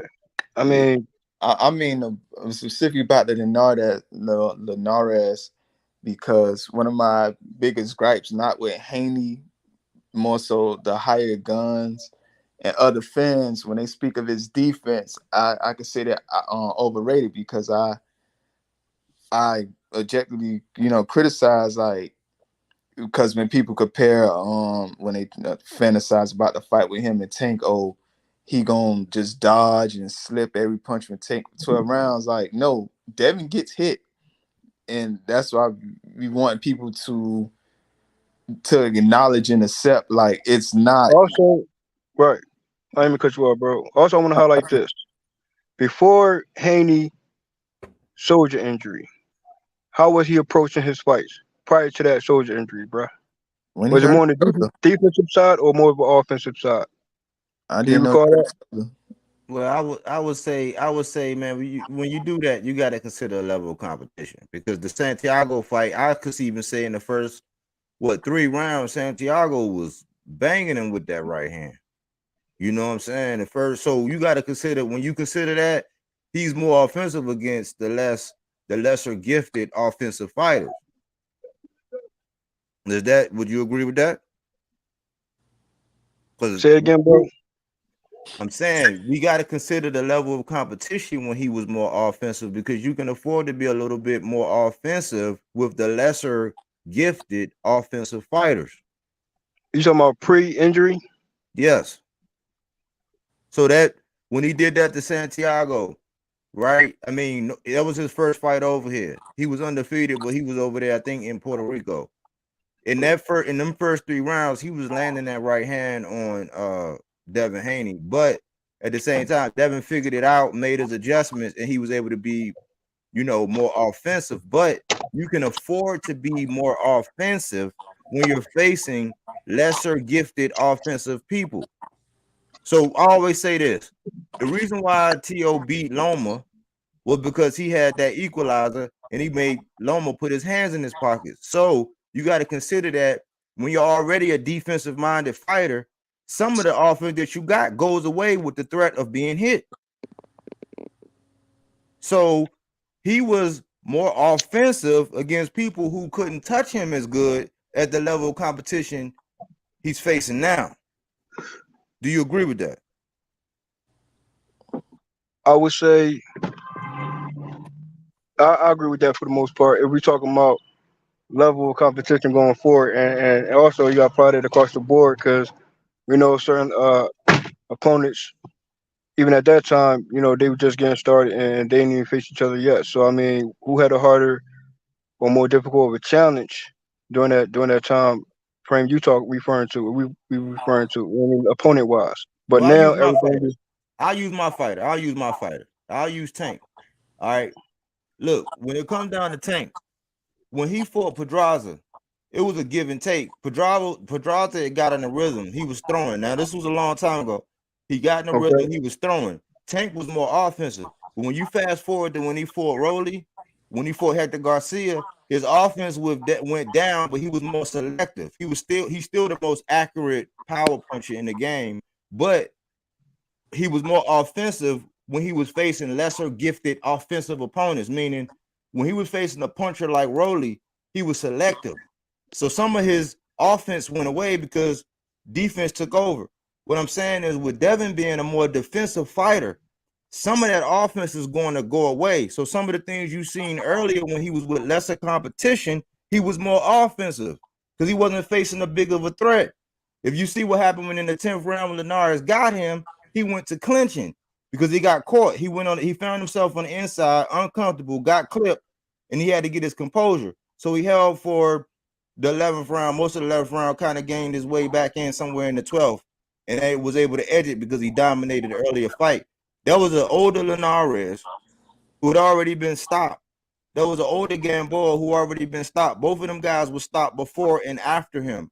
I'm saying in this fight, some of his offense is going away, and he's already a defensive fighter. I've been trying to get everybody to tell me how does Devin win this, because some of that offense, the little offense that he got with more than just that jab, some of that's going to go away because Loma is more aggressive than Devin. Haney's aggression builds up throughout the fight.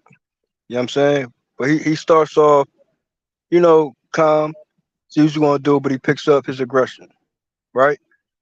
Lomachenko can absolutely do the same thing from opening bell. It's just if he's willing to do so. How fast you want this aggression to pick up in this one? I think it's going to pick up quick. It's going to pick up quick. I mean, from the talks that prior, he has to earn his way back to that aggression for me.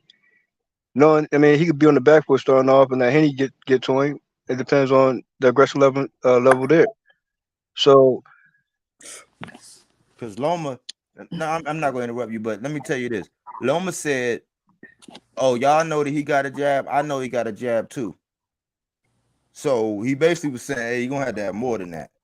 So that's something with this level of competition. That's something we don't see because I would say that with Kambosos, he pointed him, but he kind of played it safe. I think in the second fight, around the 10th round, he tried to step on the gas and he almost got him out of there, but he ain't want to risk it.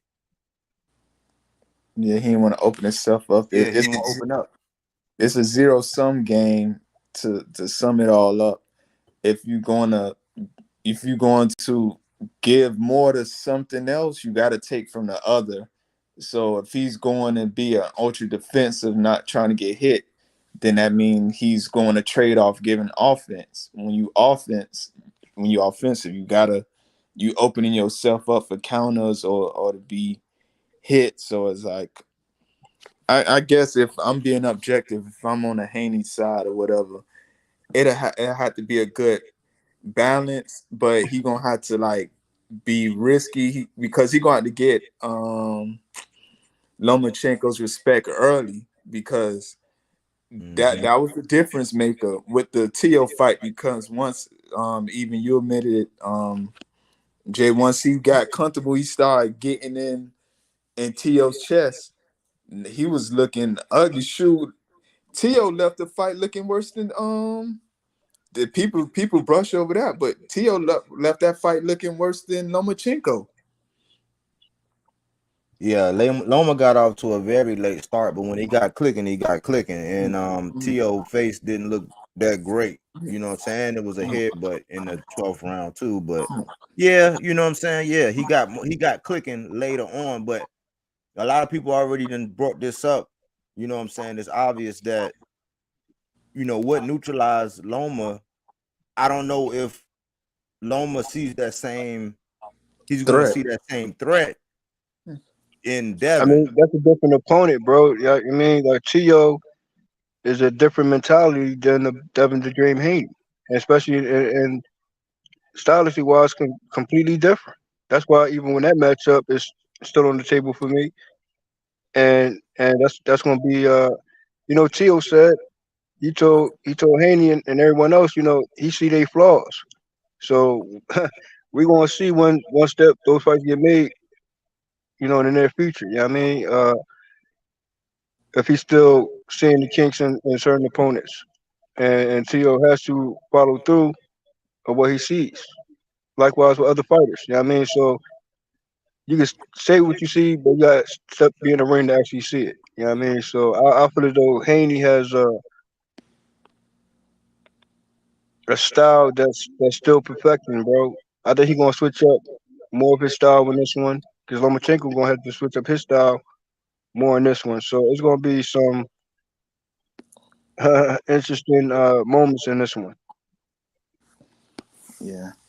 It's been a pleasure speaking to y'all. I'm about to step down. I'll be in the clouds. That will be even All right, bro. epic instead of one consistent situation when it comes to styles. I'm like both could switch it up. Both should just go straight from opening bell, bro. I know the fill out round is gonna be what it do. And Lomachenko, don't let Haney get the reach and timing down pat, make him offset him that way instead of using the foot placements of offsetting its own punches. How about, use a different approach, apply more aggressiveness as he did in certain fights that he fought in. You know what I mean? Remind himself to get in early and Haney, all he has to do for real, keep Lomachenko at bay. Or every time he resets, get him in. You know what I mean? But he could, put his hands down more often in this fight. So you give him the opportunity, then you didn't let others get that opportunity with your hands down. How about he just apply that approach to Lomachenko? Yeah, I mean, I think so, and that's when they say easier said than done. I just, I'm trying to figure out score-wise, I know how, everybody in the uproar about how fights are scored and all that, but you got to have effective aggression. You got to have effective punching. And I haven't heard anybody that's Team Haney tell me how he's going to outpoint Loma. Now, I think he can do it because we don't know what Loma is. You know what I'm saying? The Ortiz fight, for me, because there was so much familiarity when you sparred as recent as they did and as much as they did, it's like getting in there with somebody who you already know what their tricks are and what it is. You know, so it's a mystery between them two. And I haven't seen Devin against many southpaws, but nobody has yet to be able to explain how Devin's going to outpoint the man. That's all it ain't no pressure, but nobody's been able to really tell me that. I don't see it, so I'm like, he gonna have to do something. Like homie who jumped off, he's gonna have to take some risk in this fight. Because I don't think I would expect that Loma is not gonna allow him to just sit back behind that jab all night. I think, like he said, I know he got a good jab. So they planning for that. So it's going to be who can make the better adjustments, which that's what the game comes down to. A lot of people can't make adjustments. I mean, or the greats can. Devin's going to probably have to make a couple of adjustments, and it's going to be like a little tug of war with his defensive style and liking to fight at distance. I'm trying to figure out how he's going to rack these points up. That's all. I see your point. I mean, I see the points there for Haney. It's just and I also see the points for Lomachenko. It depends on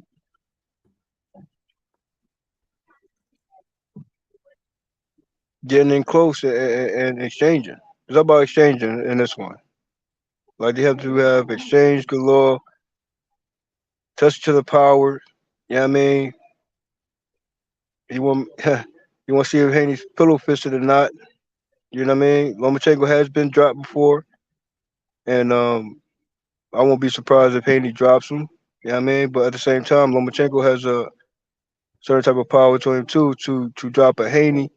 It depends on how he set it up. You know what I mean? So we will pick. It depends on. It's an interesting matchup, bro. It is though. It is. It is interesting because we don't know. I want to see that. I want to see that. My expectations is to see the full. Don't leave nothing out. You know what I'm saying? Because we know that Haney, even in Camboso, right? Camboso fought a Mickey. He tried to attempt the Mickey Bay fight with a Haney. It didn't work. He tried a second time. He said, "Bring everything you got, bro." And you know how many times Camboso changed positions in that fight without even throwing a punch? He changed position with his feet more than he threw in his hands. But when he threw in his hands, he had some good setups, but it didn't meet the mark. You know what I'm saying? Reason why and that was the most times Camboso ever moved in a fight. We talking about movement. You know what I'm saying? Lomachenko was known for that, what Camboso attempted to do. But Lomachenko was known for the movements, bro. Yeah, because the reason why that was like that is because Camboso is more of a counter puncher. And that happens when you waiting for somebody to make a move, but they don't make a move. They kind of like touch you, and you know what I'm saying? They might get a point and then, roll out, get another point, roll out. You know what I'm saying? Then you try to attack, they might roll out and then catch, you know what I'm saying? So like when you got somebody that's creating the action, that's why this is going to be a little bit different, because I think Loma is a little more aggressive, but it was bad. It was a bad style matchup for Cambosos because he's really waiting for you to throw and for him to catch you making a mistake, or for him to keep recording what you're doing and trying to counter. Devin he could just use distance, because I didn't even realize that Cambosos wasn't it seemed like he don't got an athletic bone in his body. He couldn't do nothing. He had no wiggle, he had no sizzle, he didn't have nothing extra to do nothing. He was just stuck at his arm's reach, and Devin just used that shit. Like he didn't have to do nothing else, really. I mean, he showed a couple combinations with some uppercuts. He got a little mean a couple times. I was like, okay, that's something I ain't seen, but he ain't go all out with it. Right. Go all out with it to the full extent. he ain't really, you know what I'm saying, commit and really like sit down and be like, I'm gonna hit this nigga with a 3-piece, you know what I'm saying, and you're crispy and with a biscuit. Let me give you another example, right? Looking at certain boxing styles, right?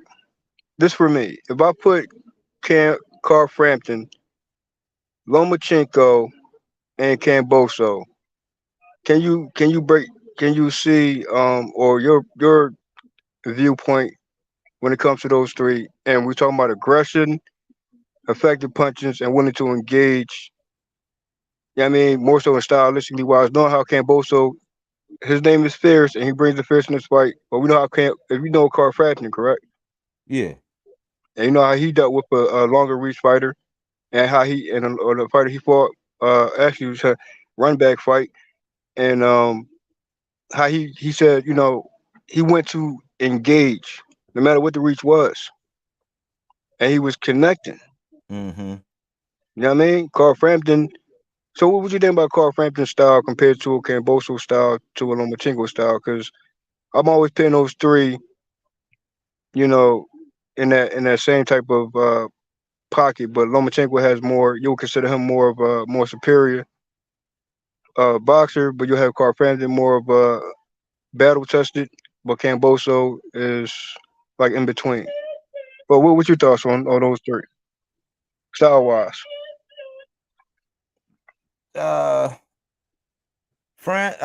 think I would say I kind of might have to edge him over Cambosa slightly, because I kind of think Cambosa's kind of caught lightning in a bottle, and the only reason why the T.O. fight worked for him was because T.O. was aggressive. We even seen that with Sandor Martin. If you agree, see, that's the thing. T.O. he got the power, he got the footwork, it's the technique, and the reason why he had so many problems with Cambosos is because Cambosos didn't have to do anything. He knew T.O. was going to get aggressive with him and sometimes reckless, like abandon, like doing stuff he know he shouldn't have done because he was able to get away with it.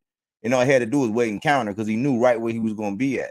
But when you look at it, when you look at the knockdowns, T.O. hurt him more than when he flash knocked down T.O., but he kind of hurt Cambosos. Cambosos, he just really grabbed his nuts in the championship rounds, and T.O. didn't show up. And that was really the difference in that fight. So with Frampton, he is battle tested. If I compare him and Loma, I would say he would be a little bit more unorthodox because of how he move his feet. You know what I'm saying? Loma do a lot of things that, especially early on, that he can get away with because he is a little athletic. So he could lunge. He could lunge with his right foot forward and extend his left hand and still connect. He done hit a lot of people with that, and I think that surprised a lot of people.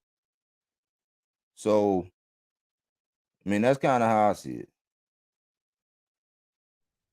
Okay, that's cool. I mean, now although certain opponents, quote unquote, in retirement, yeah, I mean, I always keep a optimistic viewpoint when it comes to certain retirements, certain boxers like Jamal Herring and Carl Frampton, and maybe certain returns they possibly consider. Who knows? But speaking on Lomachenko, I feel as though he has more fights in him left. Uh, how this fight night will be with Haney, we'll see. But how it ends, how is the the results of that? I still feel Lomachenko has uh going down the division. You know what I'm saying, and take on some fighters there, and also feel Lomachenko can you know make his weight for upper division from what he used to. What he said he's completely staying at. I kind of feel like he's built for moving up or down, but it's up to Lomachenko to decide that. But I'm not saying that, Carl Frampton gonna come out of retirement and fight Lomachenko. I mean, that would have been nice at some point around Teofimo Lopez fight. You know what I mean? But he stayed where he's staying at 135, so that's what it is. Yeah. I'm good. Yeah, but when it comes to Haney, bro, his styles You think he ready for Loma? That boy crying. He saying Loma a dirty fighter. Why he keep crying about that, bro? He's That's one supposed to thing I get never dirty with heard. him, bro. You the bigger man. I seen Keyshawn Davis say that. He was like, why is Devin Haney crying about Loma being a dirty fighter? He said Devin Haney 3 times bigger, but Keyshawn better worry about Andy Cruz. You know, you all up in Devin Haney business, but I see what he's saying though. I see what he's saying. I never. Keyshawn better worry about Andy Cruz, bro. He's scared Oh of yeah. Andy. Oh yeah. Oh Yeah, yeah. he don't want no smoke Oh with yeah. Andy though. So I mean, I never seen Lomachenko as a dirty fighter. You know what I'm saying? Like I ain't never like if there any fight that relates to that, I can't think of none. And I seen majority of Lomachenko's matchups, even when he even from Salido days. I'm saying he kept it. You know what I mean, honest for the most part. But I'm saying to get aggressive, add that extra, aggressive to him. I still can't see the dirtiness unless he trying to say Teofimo Lopez fight. But my thing is they bumped his. That was an actual dental headbutt. They people gotta know the difference between intentional headbutts, like a Jamal Henry matchup with a certain fighter that was because the height and reach was and his Jamal Henry opponent was trying to get in close and Jamal Henry was getting too close when he know he had to reach to do so otherwise. So that was more so intentional headbutts in that one. But for me, that Teofimo and Lomachenko was like an accidental situation. So I don't consider that. It wasn't really called like that, but I know the difference. You know what I mean? So I hope they ain't referring to that. Just highlight that one situation where it was accidental and now I'm saying Lomachenko was dirty. Like, nah, bro. No, I I think it can't was go for that. more. It was more trying to. I think it was more trying to get in his head. But since Loma checked it, it kind of aroused Loma a little bit. You know what I'm saying? It kind of got him on. Like they say, let sleeping dogs lie, man. And I think that it's a chess match. He's trying to get. You know how Darrell Reeves, Richard Sherman, some of the Dion, some of the best, they're gonna talk cash money at the line. You know what I'm saying? They're gonna get in your head. I think that was one that kind of like backfiring on him because he don't have anything else. But what people got to consider is there's a couple fighters that where most people look at it as a disadvantage, them being shorter is an advantage. Like I think Loma being shorter is kind of like an advantage because somebody being taller with a longer reach hasn't really like been his kryptonite. Just like Tank, I don't think that a taller, longer fighter that's not his kryptonite. Their advantage being shorter, and that's why I think with Cruz being a little bit shorter than Tank, it was something different for him. So Cruz being shorter than him kind of presented a different challenge. So I think it was really like reaching for straws. He was kind of reaching for straws, trying to get in that man's head. I think he cracking a little bit to me, man. I'm not gonna put too much onto it because he is cutting weight. He is getting, asked all these questions over and over and over again. But to me, it seemed like there's some nervous energy there. You know what I'm saying? That's what I believe, man. I think that pressure is on. You done talked all this stuff, and you done said 4 years of trashing this man. You know what I'm saying? Salute Hebrew. 4 years of trashing this man. Now you got to go in there and show and prove. So it's like sometimes less is more. It's about fight time. It's about fight time. So you don't really want to get Loma too riled up, or maybe he could use his anger against us. Remember, T.O. came in with Cambosos all like a bull in the china shop, got his ass sat down early one time. You know what I'm saying? So I think it was really a tactic that he using, and he reaching for straws because he got all the advantages. It's like, what else you want? I like the Lomachenko that's very aggressive, bro. Because that means he's going to pick up the pace. He's really going to switch up the angles on you. He's really going to put the volume of punches there. He's really going to pick his shots and wanted to take certain shots. You know what I mean? Just to get on the inside. You know what I mean? That's the Lomachenko, aka the Matrix. You know what I mean? But the thing is, that's a task for me. If you're going to make a miss, are you going to make them pay along with it? Or if you're going to make a miss, you know, You don't gotta answer right back, but you have to, still get in the inside, still use the mid range, and your techniques to make some type of counters, bro. You know what I mean? So that's how I feel that Lomachenko at his best should perform. You know what I mean? Use all your tools, bro, because Haney is willing to take all them tools away, and he's learning your foot placements. You know what I mean? Uh, and he might use that against you, bro. So how many times you want to reset in this one? Reset like a Camboso reset? Cause that's a over exaggerating resetting, bro. That Yeah, Camboso is but I definitely done. think, but see, I think Loma's a little more athletic, man. Like I said, man, it was highlighted with Cambosos, man. If T.O. would have been more patient, man, that fight would have been so different because Cambosos, he had to reset. You know how some fighters they gotta have their feet straight in a certain. Loma can punch on the fly. His feet don't gotta be set. You know what I'm Right. saying? Like Right. that. So I think that's why this fight gonna have a different complexion. You know what I'm saying? Right. A different. Cambosos, he Yeah. just if you turn him, he gotta reset. He gotta be in a certain spot, or he gotta see you do something or experience you do something, and he know where you're gonna be at, so he counters. Mm. That's interesting, bro. You seen fighters like that to where you turn them, it's like, all right, I gotta get my feet right. All right, I'm good now. Once a fighter realizes that that's how you gotta do it, it's over, man. They gonna keep moving and catch you on the move. Like some punchers can punch on the move. They don't gotta be stationary. Like Tank ain't gotta be like his feet ain't gotta be set. Shakur, even though he always have his distance set, he don't gotta be. He know how to be like move and punch, like move and counter at the same time. Some people are like one dimensional like that. Right. One dimensional with it. You know what I mean? But you got me thinking about Pacquiao and Keith Thurman fight right about now. I Exactly. You see what I'm mean, saying? I mean And that that was alone. Pacquiao's strength. Yep, that was a good Right. example. It was Pacquiao's strength right there. You just mentioned it. And knowing Camboso say he was training under a situation, but I wonder if Lomachenko get with a Pacquiao, how that would be. You know what I'm saying? Under his wing. But Shit. the only thing I How can the say, Matrix will really be. but look, the only thing I can say though.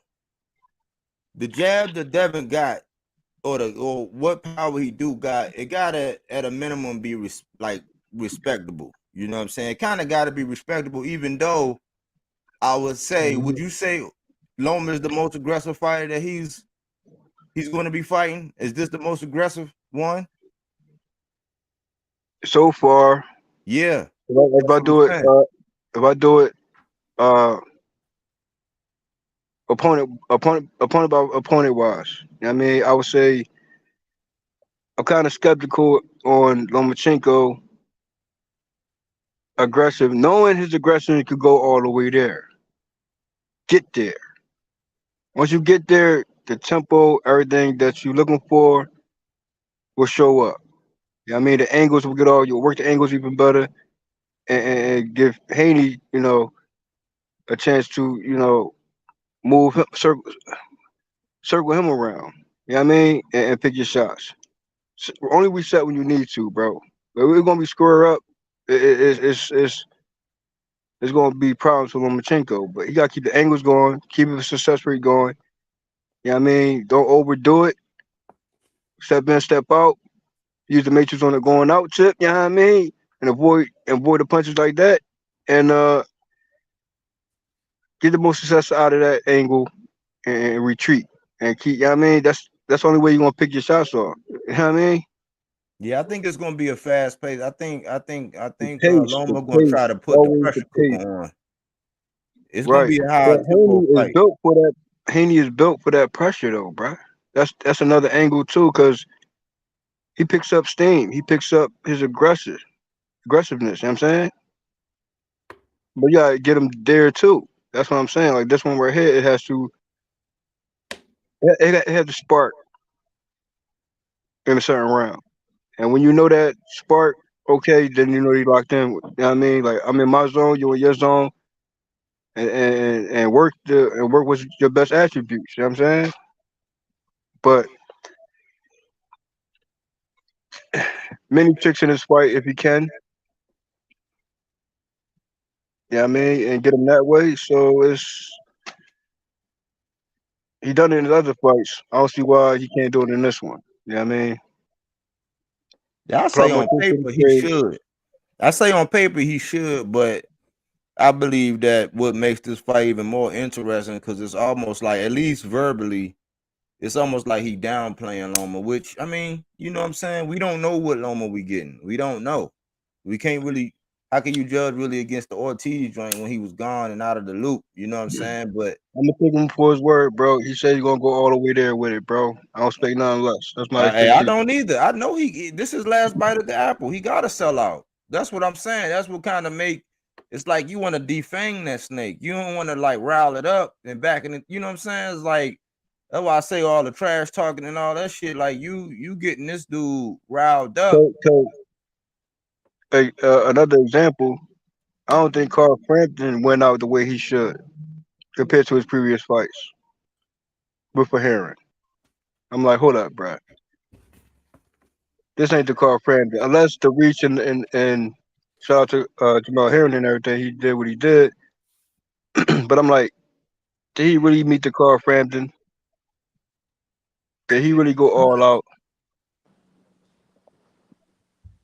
He might have Yeah, been you on know the tail end because I don't know who Jamel. I mean, when you look at Jamel and what happened with him and Shakur, and then what happened with him and Ortiz, it might have been something going on with Frampton.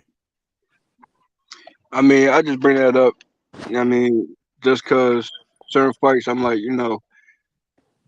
going all out. We know what that looks like, bro.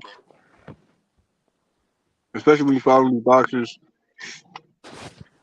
for the time we follow them. We know what that all out is when it shows up. We know what it is. That's like a no brainer.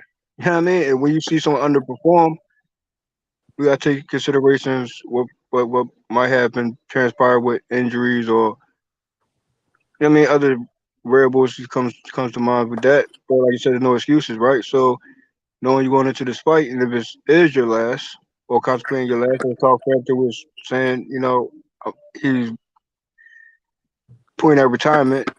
He was speaking on that prior to a fight. You were speaking on that prior to a fight. You were speaking on that prior to a fight. A And you lot of didn't show Sean up. Porter. Sean Porter. You know what I mean? So go all out, bro.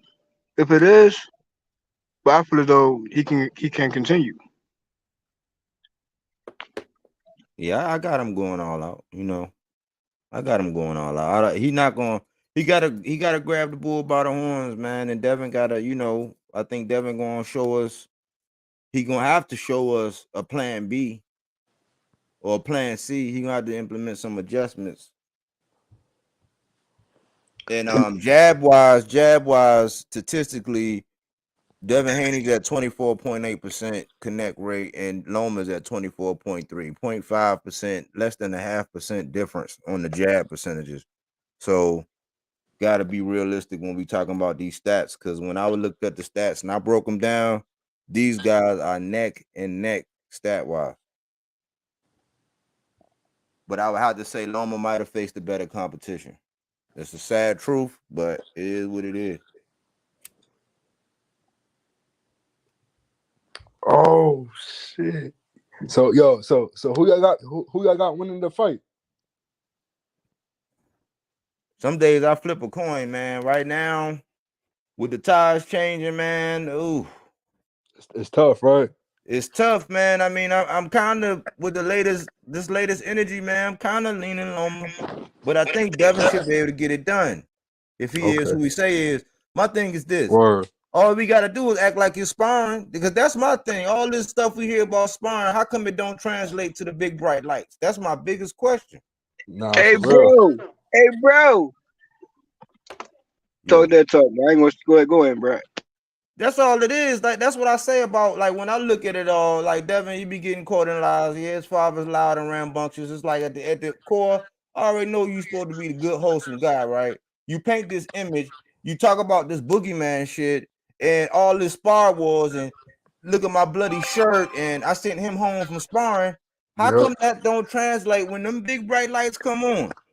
Why don't we see that? You know what I'm saying? We see flashes of it, markers of it.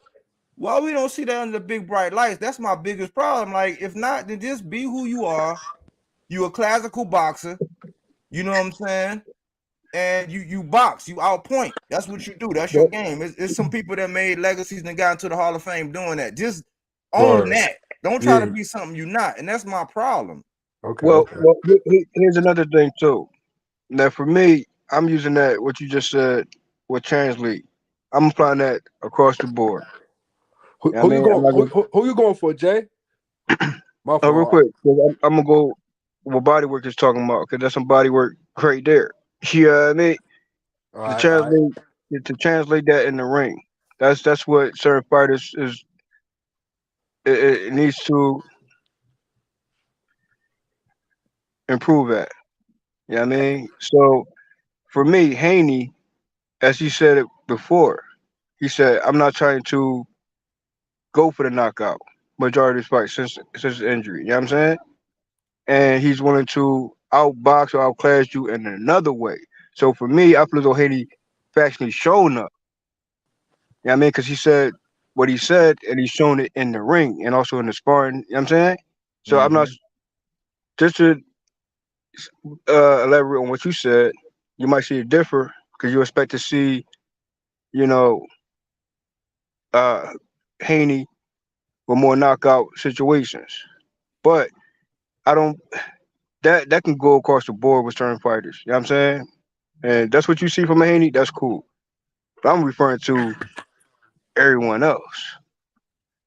But with the ones, okay, let me say this. Unto whom much is given, much is required, right? So we give you that, like when you start talking pound for pound, you know what I'm saying? When you start talking great, when you start using master class, it's like, okay, well, this is how I look at it, because people be saying knockouts or stoppages and all this other stuff is overrated, and you know it's not all about that. It's like, okay, well, one, that's the only way to guarantee the judges don't rob you. That's the only way to grab the bull by the horns and make sure that you get the victory. You know what I'm saying? So with other fighters, when you're deemed as great, or people say master class, you know, stuff like that, that should translate inside the ring. Like we see that, like we see when Tank be training and then he go in there and he do something. It's like, dang, man, we seen him doing that. We seen that same move and that translate in the ring. When them big bright lights come on, and we seen a little bit of that with Ryan, because when them big bright lights come on, which Devin, I guess right now, I guess you could say he ain't no stranger to it, with the two big fights in Australia for the undisputed, with that pressure looming, getting it and then defending it. You know what I'm saying? But we seen Tank under them big bright lights, and pretty much every time he delivers. Here lately, Shakur, he's been living up when he went back to the drawing board and say, hey, you know what I'm saying? I didn't like that. I could have did more. It translate. He come in and he make a statement. It's like, okay, well, all this bloody shirt, that had to happen some kind of way. Did you do that with a jab? Translate that into the ring, brother. You know what I'm saying? That's all most people be saying. It's like, we'll give you all that, but I slow down when I start using adjectives like great and masterclass, because this is my point. If you did a masterclass boxing against Gamboa, what was it when Cruz faced him? What was it when Tank faced him? So there wasn't masterclass, but Tank knocked them all around the ring, towards MCL in like the second round, toyed with him the whole fight, and then ended him with like 7 uppercuts at the end of the fight. Isaac Pitbull Cruz did the same thing, came in there and slapped him to sleep. You know what I'm saying? Linares, he got stopped by Cesar Publicano before. Then after Devin, he got stopped again. So did they do a masterclass boxing? But we don't talk about them, but we refer to you as a masterclass because you're a more classical defensive fighter. It's not the same thing. We want to see that under these big bright lights. Like right now, when the block is hot, you know what I'm saying? We want to see that up against another masterclass boxer in Devin or in Tank under them big bright lights. But none of it translates. It winds up coming out to a majority decision or a unanimous decision. And we walk away saying, could he have got it done? Yeah, maybe, but he didn't want to risk it. That's what put butts in seats and get notoriety and get you more get you into being a household name. It's not that you get the knockout, it's just translate all that stuff you said in sparring. Translate that under these big bright lights when all the cameras is on and everybody had to pay to watch this. You see what I'm saying? Nah, no, you had the ability and the skill set to actually do it. But like you said, it's also the level of competition. So I can see that happening in certain matchups, certain Pacific matchups. I can see that, especially with a Tank Davis, especially with a Shakur Stevenson, bro. I want to say Lomachenko, like to really make a statement. You may other than because common opponents gonna be common opponents, right? They can go across the board with certain fighters. Make this a more distinct difference, even more so. How you finish Lomachenko? Like, you know what I mean? Make Yeah, this statement. if he's a voluntary and you chose him because this is something you want, let us see that was something you really wanted. Don't you know Because what I'm the saying? knockout, Don't you know what I'm saying? We know the knockout didn't occur when it came to Lomachenko and Teofimo Lopez, although that was anticipated. No knockouts there. Haney, if he does that, surprisingly, you know what I mean? It gotta be consistent work rate, and saying, I'm gonna just walk you down, forget what you doing, bro. I'm gonna just keep connecting until you touch down, bro. Until you know what I mean? Until one of these power shots, because sneaky powers also is what Devin Haney has too. He has a sneaky power, and it might show up, but that's yet to be seen. Though.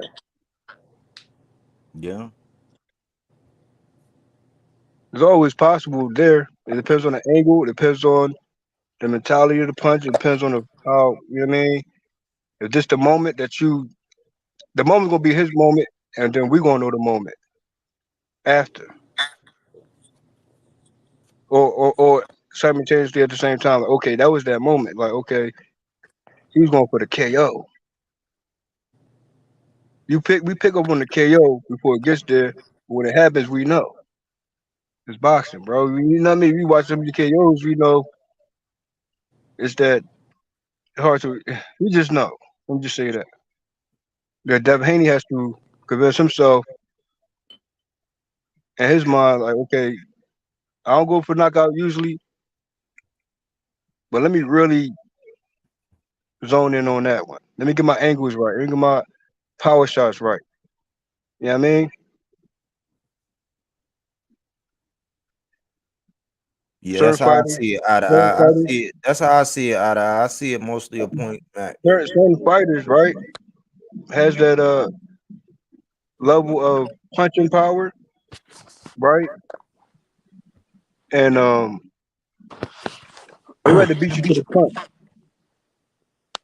and just box your head off. But you shouldn't hold back a KO. 'Cause, sometimes you want to make the difference in certain fights where I could have went for the knockout. I've contemplated on a knockout, but that is what it is. Maybe the rematch I'll knock him out. But what you should have did it the first time. But that's pick and choosy talking. You know what I mean that depends on the how gracious the fighter is. But I also spoke to the fact that indicates your ability to make adjustments. And Right. earlier I gave the example about Jamel Charlo. See, when Jamel Charlo get a second look, it's over for you because you're gonna make that adjustment and get it over with. And we look at this latest case, 24 rounds, them second 12, what adjustment was made? Like, yeah, you might have did it easier, but if that's how you're gonna try to attack Loma, then I think you in for something because Loma's be more I have to aggressive. give you kudos, bro. You damn sure on point when he came to Charlo. You right about that one. You get a second look. You see what I'm saying? You get a second look. You get all them rounds. You know what I'm saying? You can't let me get too much time. And again, I can't help but bring it up, but take my guy. But when you go back and look at it, it's way more film study I could go do on Devin because he giving you a full 12. Shit, depending on what fight it is, and when, like if I go back and look at Rolly, I'm gonna give you 6 rounds of what? 6 rounds of me Tank figuring you out, and then okay, kill shot. You know what I'm saying? It's like you ain't even got that much film. Stop giving all these people all this film. You know what I'm saying? Get rid of them. You the master. That's why I say you a good boxer. You know what I'm saying? You're working your way to greatness, but I can't say masterclass. I can't say great. You're a good boxer. You're a good classical boxer. Until you show me that, okay, all right, now I done figured this out. I'm mastering this test and I'm getting rid of it. You know what I'm saying? Because when you stop somebody, what they say, you ended the contest. So if you end the contest in the second round, I mean, you done figured out what you needed to do and you ended the contest. I want to know if you give it, if you giving Rolly some type of credit in the sense of you're not going to label Rolly a masterclass boxer, but he damn sure, swinging for the fences until he connects, and it's night at most cases. Nah. That masterclass that gotta be shown and demonstrated. Like and Rolly, No, I'm not saying no. I'm not saying I'm taking away masterclass away from Rolly, but highlighting what you said.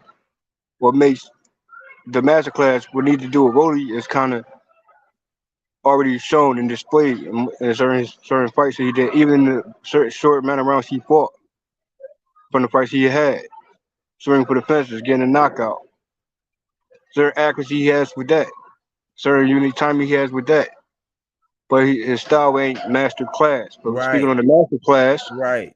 He just got some power. So and he kind of put it together. He might have had a good strategy, but lately, this last fight, when I listened to Bullet ain't the right guy behind Rolly. You know what I'm saying? That's not the right guy. I was listening to some of that counsel he was giving. That shit was trash. But hear me out though. You know what I mean? Now for me, I'm not sure how many times he interacts with a Mayweather. You know what I mean? But from the time that I picked up on, from the time he said, even from his own mouth, the time he met Mayweather at his early stage of his career, Mayweather gave him some pointers, and I damn sure saw that in the ring. So that's why I stand there with Rolly, but I'm not sure how consistent that is. Because, Mayweather wear many hats, and, you know what I mean? You got to pick it up on the fly with Mayweather, you know what I mean? So it's up to him to continue on picking up what he pick up on. But so far, how Rolly fights, some people, most people don't consider that style, but for the most part, he goes in and get the job done. Yeah, it's just different. That's just he gonna live by the gun and die by the gun in that situation. And this will be a good analogy. This will be a good analogy right here. Okay, Golden State just got put out of there, right? Right? You follow can you use a boxer analogy, bro? I am though. I am. Boxing. It's all boxing. Okay, all right, let me just spit it out. Okay. Golden State got put out, and they're known to live by the 3, which is on the outside, right? Well, what happens when you can't fight on the outside? You got to have some kind of inside game. And the analogy is with Devin, you can't live on the outside.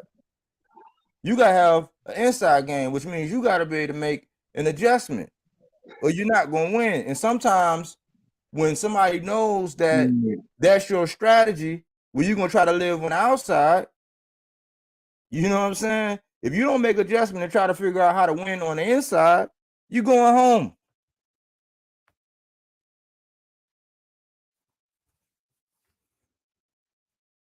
Right or wrong? I understand that one. I understand that one right there. You know what I mean? So the masterclass, okay, when it going back to the masterclass, let's say somebody like Shakur, we've seen it against Valdez. We've seen it against the Conceição. After Conceição really beat Valdez, I don't care what nobody say. Highway robbery that was. You know what I'm saying? But we seen that Conceição did this to Valdez. I did this to Valdez. Then I did this to Conceição. So I actually demonstrated a higher level of skill because we seen what these guys could do to each other. Because it looked to me, this me and my boxing eyes, Conceição schooled the shit out of Valdez. They robbed that brother. But Shakur went and schooled them both. You see what I'm saying? After one fight up there at 135, people were saying, oh, he just got a real deal. Even though people who have been watching him, you know what I'm saying, that knew, because I call him the definition. That's my nickname for him. He's the definition. Oh, nickname for who? Shakur. Okay. He's the definition in my book. Yeah, that's what he is. He's the definition. That's the name, the label I gave him, right? But he showed a master class in that you can see the level of skill because a lot of people saw what Valdez did to Burchell. Then you see what Nakatilia did to Burchell. But then you see what Shakur did to Valdez and what Shakur did to Conceição. And Yoshino, you see what he did to Nakatani, and Nakatani didn't stick to his principles. Yoshino got him out of there. Shakur stopped him. That's masterclass because you're able to demonstrate it. Those are totally different styles, but you're able to show that, hey, the great thing that Floyd was, no matter how good you was, it was another notch he could go to. It's like, oh, okay, you caught me with that. You ain't gonna catch me with that shit again. I'm taking it up another level. And when you go up another level, I'm taking it up another level. That's my definition of levels. You see what I'm saying? The levels talk. The levels it's talk. Levels. You know what I'm saying? It's levels. Wow. But I ain't trying to be the dead horse. That's just how I see things. That's why I don't say I'm hard because I respect these dudes because the first time I learned about them was inside the ring. So I keep everything inside the ring. Go ahead. I want to know from you. How many levels is a Haney? Give me a number, bro. On the 1 to 5, he's like a 3.5. No, I 1 to 10. Let's just go all out like that. Yeah, since Lomachenko and Haney has to go all out. Let's go all out. 1 to 10. Let's go. He's an 8. So 1 to 5, he's 3. 1 to 10, you consider him. I said 3.5. I said 3.5. You gonna make it a solid number? Like you did 1 to 10? Why you say 8.5? I'll say, I mean, I can't say he ace test because there's ways that, okay, let me tell you this. All right. First of all, if you're gonna be a master class, you gotta know. You gotta be 3-dimensional. He only has You know my follow-up. Listen, hold on. He only has, but listen to me. Let me get it out. He has an excellent outside. He has a decent mid-range, but the inside is a liability. So what would I give him a A? You don't have, so somebody can put you in a position where you got to fight on the inside. It's a liability for you. You shown that. That don't mean you bad. That just means that I can't say you're all the way around it because great boxers can do all three different levels. They can. Hold up. Wait. Because now we get into what we're getting to. You know what I mean? Everybody got to catch on what you just said right there, bro. Now, while you highlighting that, we're talking about the potential of a Shakur. We're talking about the full potential of a Haney, bro. Now, give or take, what you just said is 3 if it's 1 to 5. It's an 8 or 1 to 10. Now, I want to know the number where you have Haney at when it comes to transfer in the ring. Is it 10 out of 10? Look, I'm gonna say this. I call him the professor. Can you answer that question, bro? I am. I'm gonna answer it like this. So far, whatever Devin's been doing to win has been working. I'm not one of these fans that's gonna say, all right, give me a number, bro. You know this H Money channel, bro. You know how it goes, bro. Respectfully. I know you go with, but give me the number. Repeat the question. Translate it in the ring. Is it 10 out of 10? I just need to hear a number. I don't hear no words, bro. What is his skill in the ring? Bro, you said 1 to 5, you gave him a 3. 3.5. You said 8. You said 8 from 1 to 10. Now I'm saying transfer it in the ring. What's that number, bro? He an 8. Non-bias. Non-bias. He an 8. He an 8. You're not separating. Not gonna separate that in context. What you just said. Oh yeah, I forgot. You just earlier. You see what you see, and I see what I see. I see that. Look, I see this. I see that Devin has the potential to knock somebody out. But and I say this all the time. The reason why he can't knock somebody out is because when he has the most potential, which is on the inside to knock somebody out, he's the most vulnerable, which means he can get clipped. So he don't take that chance to get the knockout, where if he was on the inside, his chances of being able to get the knockout is much greater. But he don't do it because he could get clipped. So he stay mid-range and outside. That's why I give him an 8. Like he's above average, but he's not great. Salute, fellas. Can y'all hear me? I feel completely different, bro. Salute. But you want to hang on to the knockout. Go ahead, bro. But we have to still recall what Haney's position was. I'm not going for it or looking for it. It comes when it comes, bro. So you trying to put the knockout situation like on Tank. We put more knockout reels when it comes to Tank, and we know why that is. So we was to rate him the same way, 1 to 5 or 1 to 10, and then transfer it in the ring. I'm pretty sure you'll give me a whole different type of numbers, bro. Especially with the knockout attached to it. Nah, but what about when he did get cracked? Let's just say the Linares fight.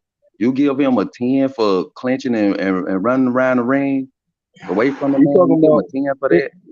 I give him a strong 6, JFL. I give him a strong 6, bro, because he do know how to work that jab and keep motherfucker off of him from the outside. That's what bro talking about. He know how to work that outside, but when he get inside, when motherfucker get inside on Devin Haney, man, he out of there. And then what happened? When he feel uncomfortable, what happened? It's the love boat, nigga, clinch. Straight up. What do we see though? Right or wrong? It's not excessive. So he get a 10 for that? It's not excessive clinching. That was an actual smart thing to do. That was actual ring IQ thing to do. That was actually a recovery. We clearly saw Linares' arms out and Devin Haney was hugging on the man, bro. Well, hold on. Let me ask you this though.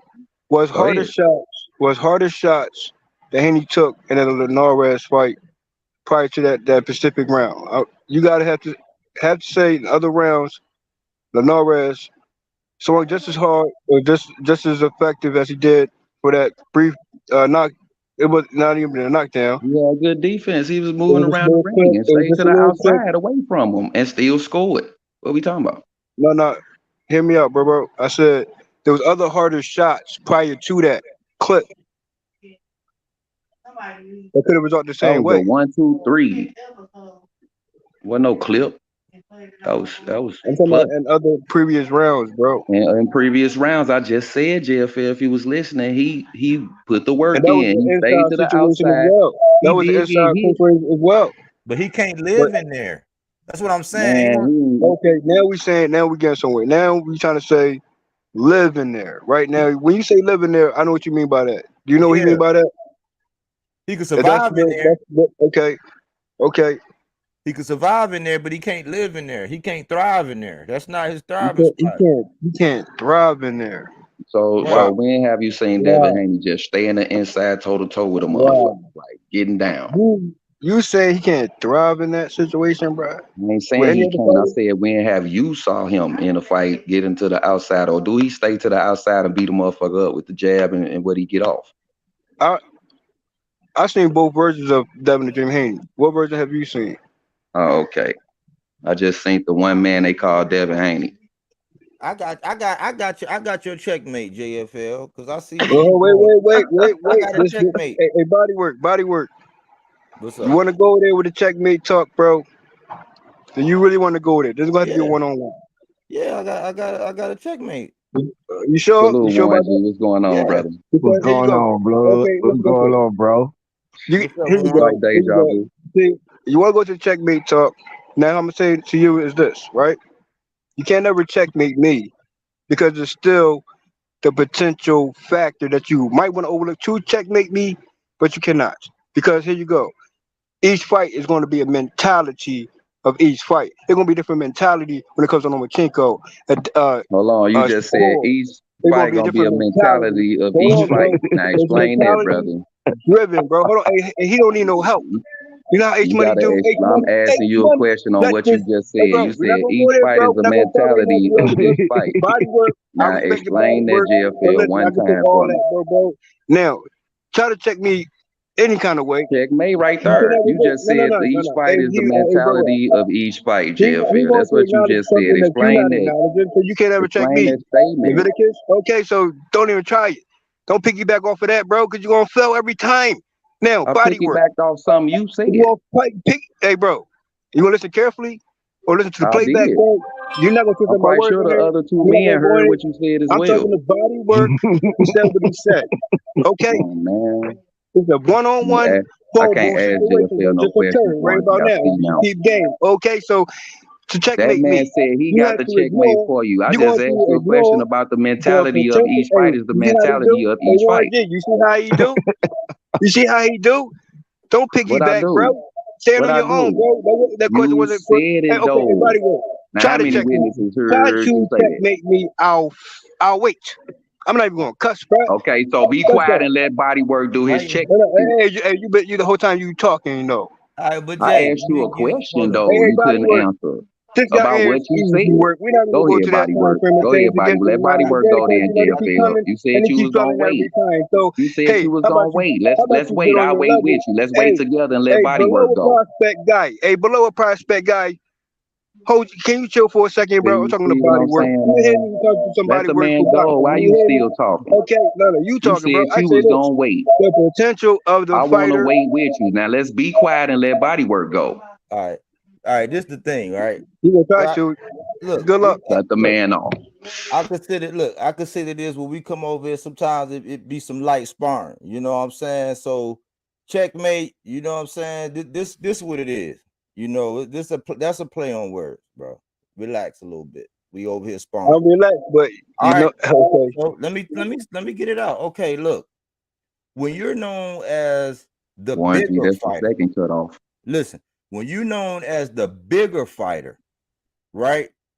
And you have the size, you have the height, you have the reach. If you're saying Devin Haney could thrive on the inside, then he would use his side advantage as how big men do it. Like you see how Fury leaned on Wilder as the bigger, stronger guy. He would use, if he could thrive on that, being that he have those dimensions where he's taller and he's bigger. Stop it, bro. Reason why I say that, bro. Why you That's won't the let him third finish, cut off, man? Warren G. That's the Hey, third cut bro. off. Hey, bro. Damn, he ain't You not finished though, man. Hey, Damn, Warren G. you ain't the only Warren G. one on this Warren panel. G. He done Point cut for the point. man off Listen, 3 times. respectfully body work. Respectfully I'm body work. trying to hear what he got to say. Damn, let's so Hey, other Warren G. Hey, people here. Warren G. It's a group I'm reacting because you conversation. responded A to me and I'm reacting how conversation I'm that goes reacting two ways, because bro. it's You the point. never give Okay, anybody a so chance to ain't no talk. never. It's like 8 Hey, we're people not on the doing that. panel, We're not Warren doing that. G. Okay. He done Warren brought G, his finish. imaginary Body work. friends Go ahead, too. bro. Go ahead. I'm just Go saying, ahead. if Go it ahead. was a known proven theory that Devin Haney could thrive on the inside, he would use his size advantage in that manner. But he doesn't use his size advantage in that manner. He tends to use more on his reach, which means he stay on the outside because that's his home. His home is not on the inside. And that's his handicap because everybody knows that. That's what I'm saying. So if he was with being the bigger man, he would use that big man energy by thriving on the inside, how big men do against little people. Now, here you go. Now, can I go next? Go ahead. Shoot. Can I respond to that body work? Shoot. Okay.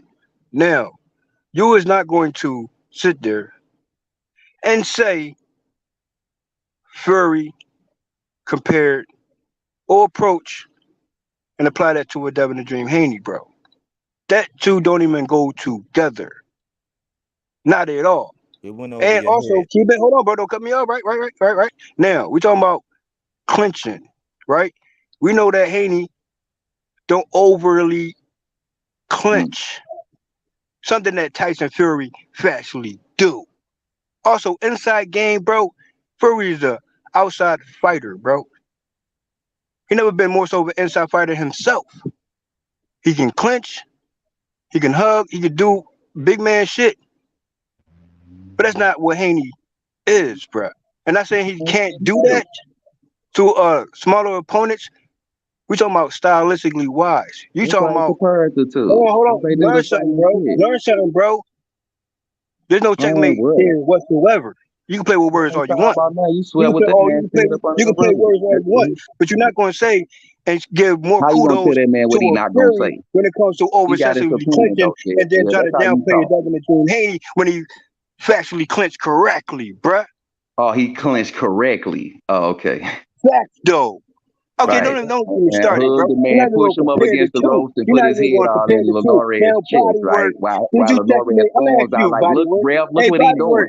Hey, body work. Okay. Get below prospects talk from over there. Did you checkmate me?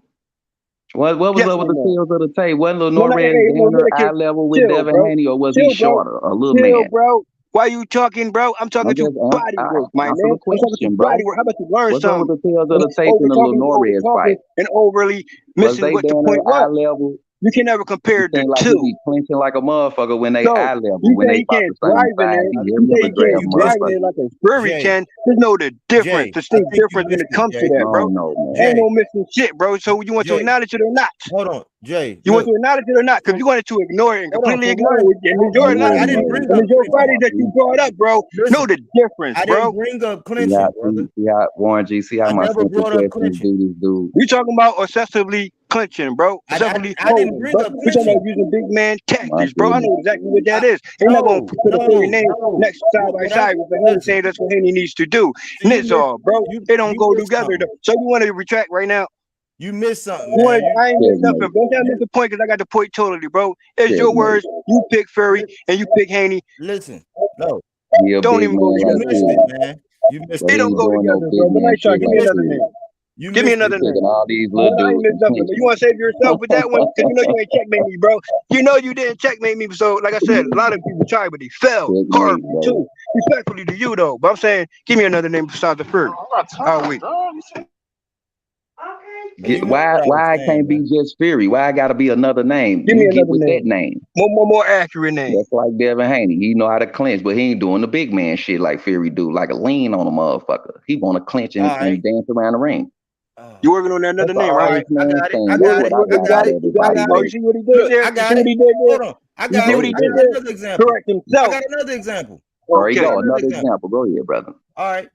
Okay. Was it Abel? Is it Abel Ramos when he just fought Joey Spencer? Not derailed the stream, bro. Hold on. Abel Ramos when he just fought Joey Spencer. And Joey Spencer was like, oh, well, it's time to step up. I asked for this fight. I did this and did that. Abel Ramos, knowing that he had a longer reach, could have stayed on the outside. What did he do? He went inside. He leaned on that man. He started punching that man to the body. And when his elbows went down to protect them ribs, he hit his ass in the head so many times, his corner had to stop it.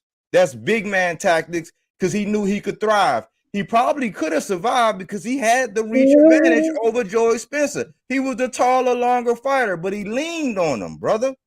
That's what I'm saying. If Devin, if the size, as far as size, being that he's always bigger, he rehydrates bigger, 24 pounds according to Mauricio Suleiman. You add that to 35. Don't cut me off. You add that to 35. You add that to 35, you got 159. One more pound, that's 160 pounds. As a bigger man, if he could thrive on the inside, he would use that to his advantage. That would be his money play since he's shrinking down to 35. Okay, now you go. Here you go. Now, here you go. Now, you want to bring up another name? Likely so I'll bring up another name since you want to use certain big man talks, right? Now, Jeff Horn and Pacquiao.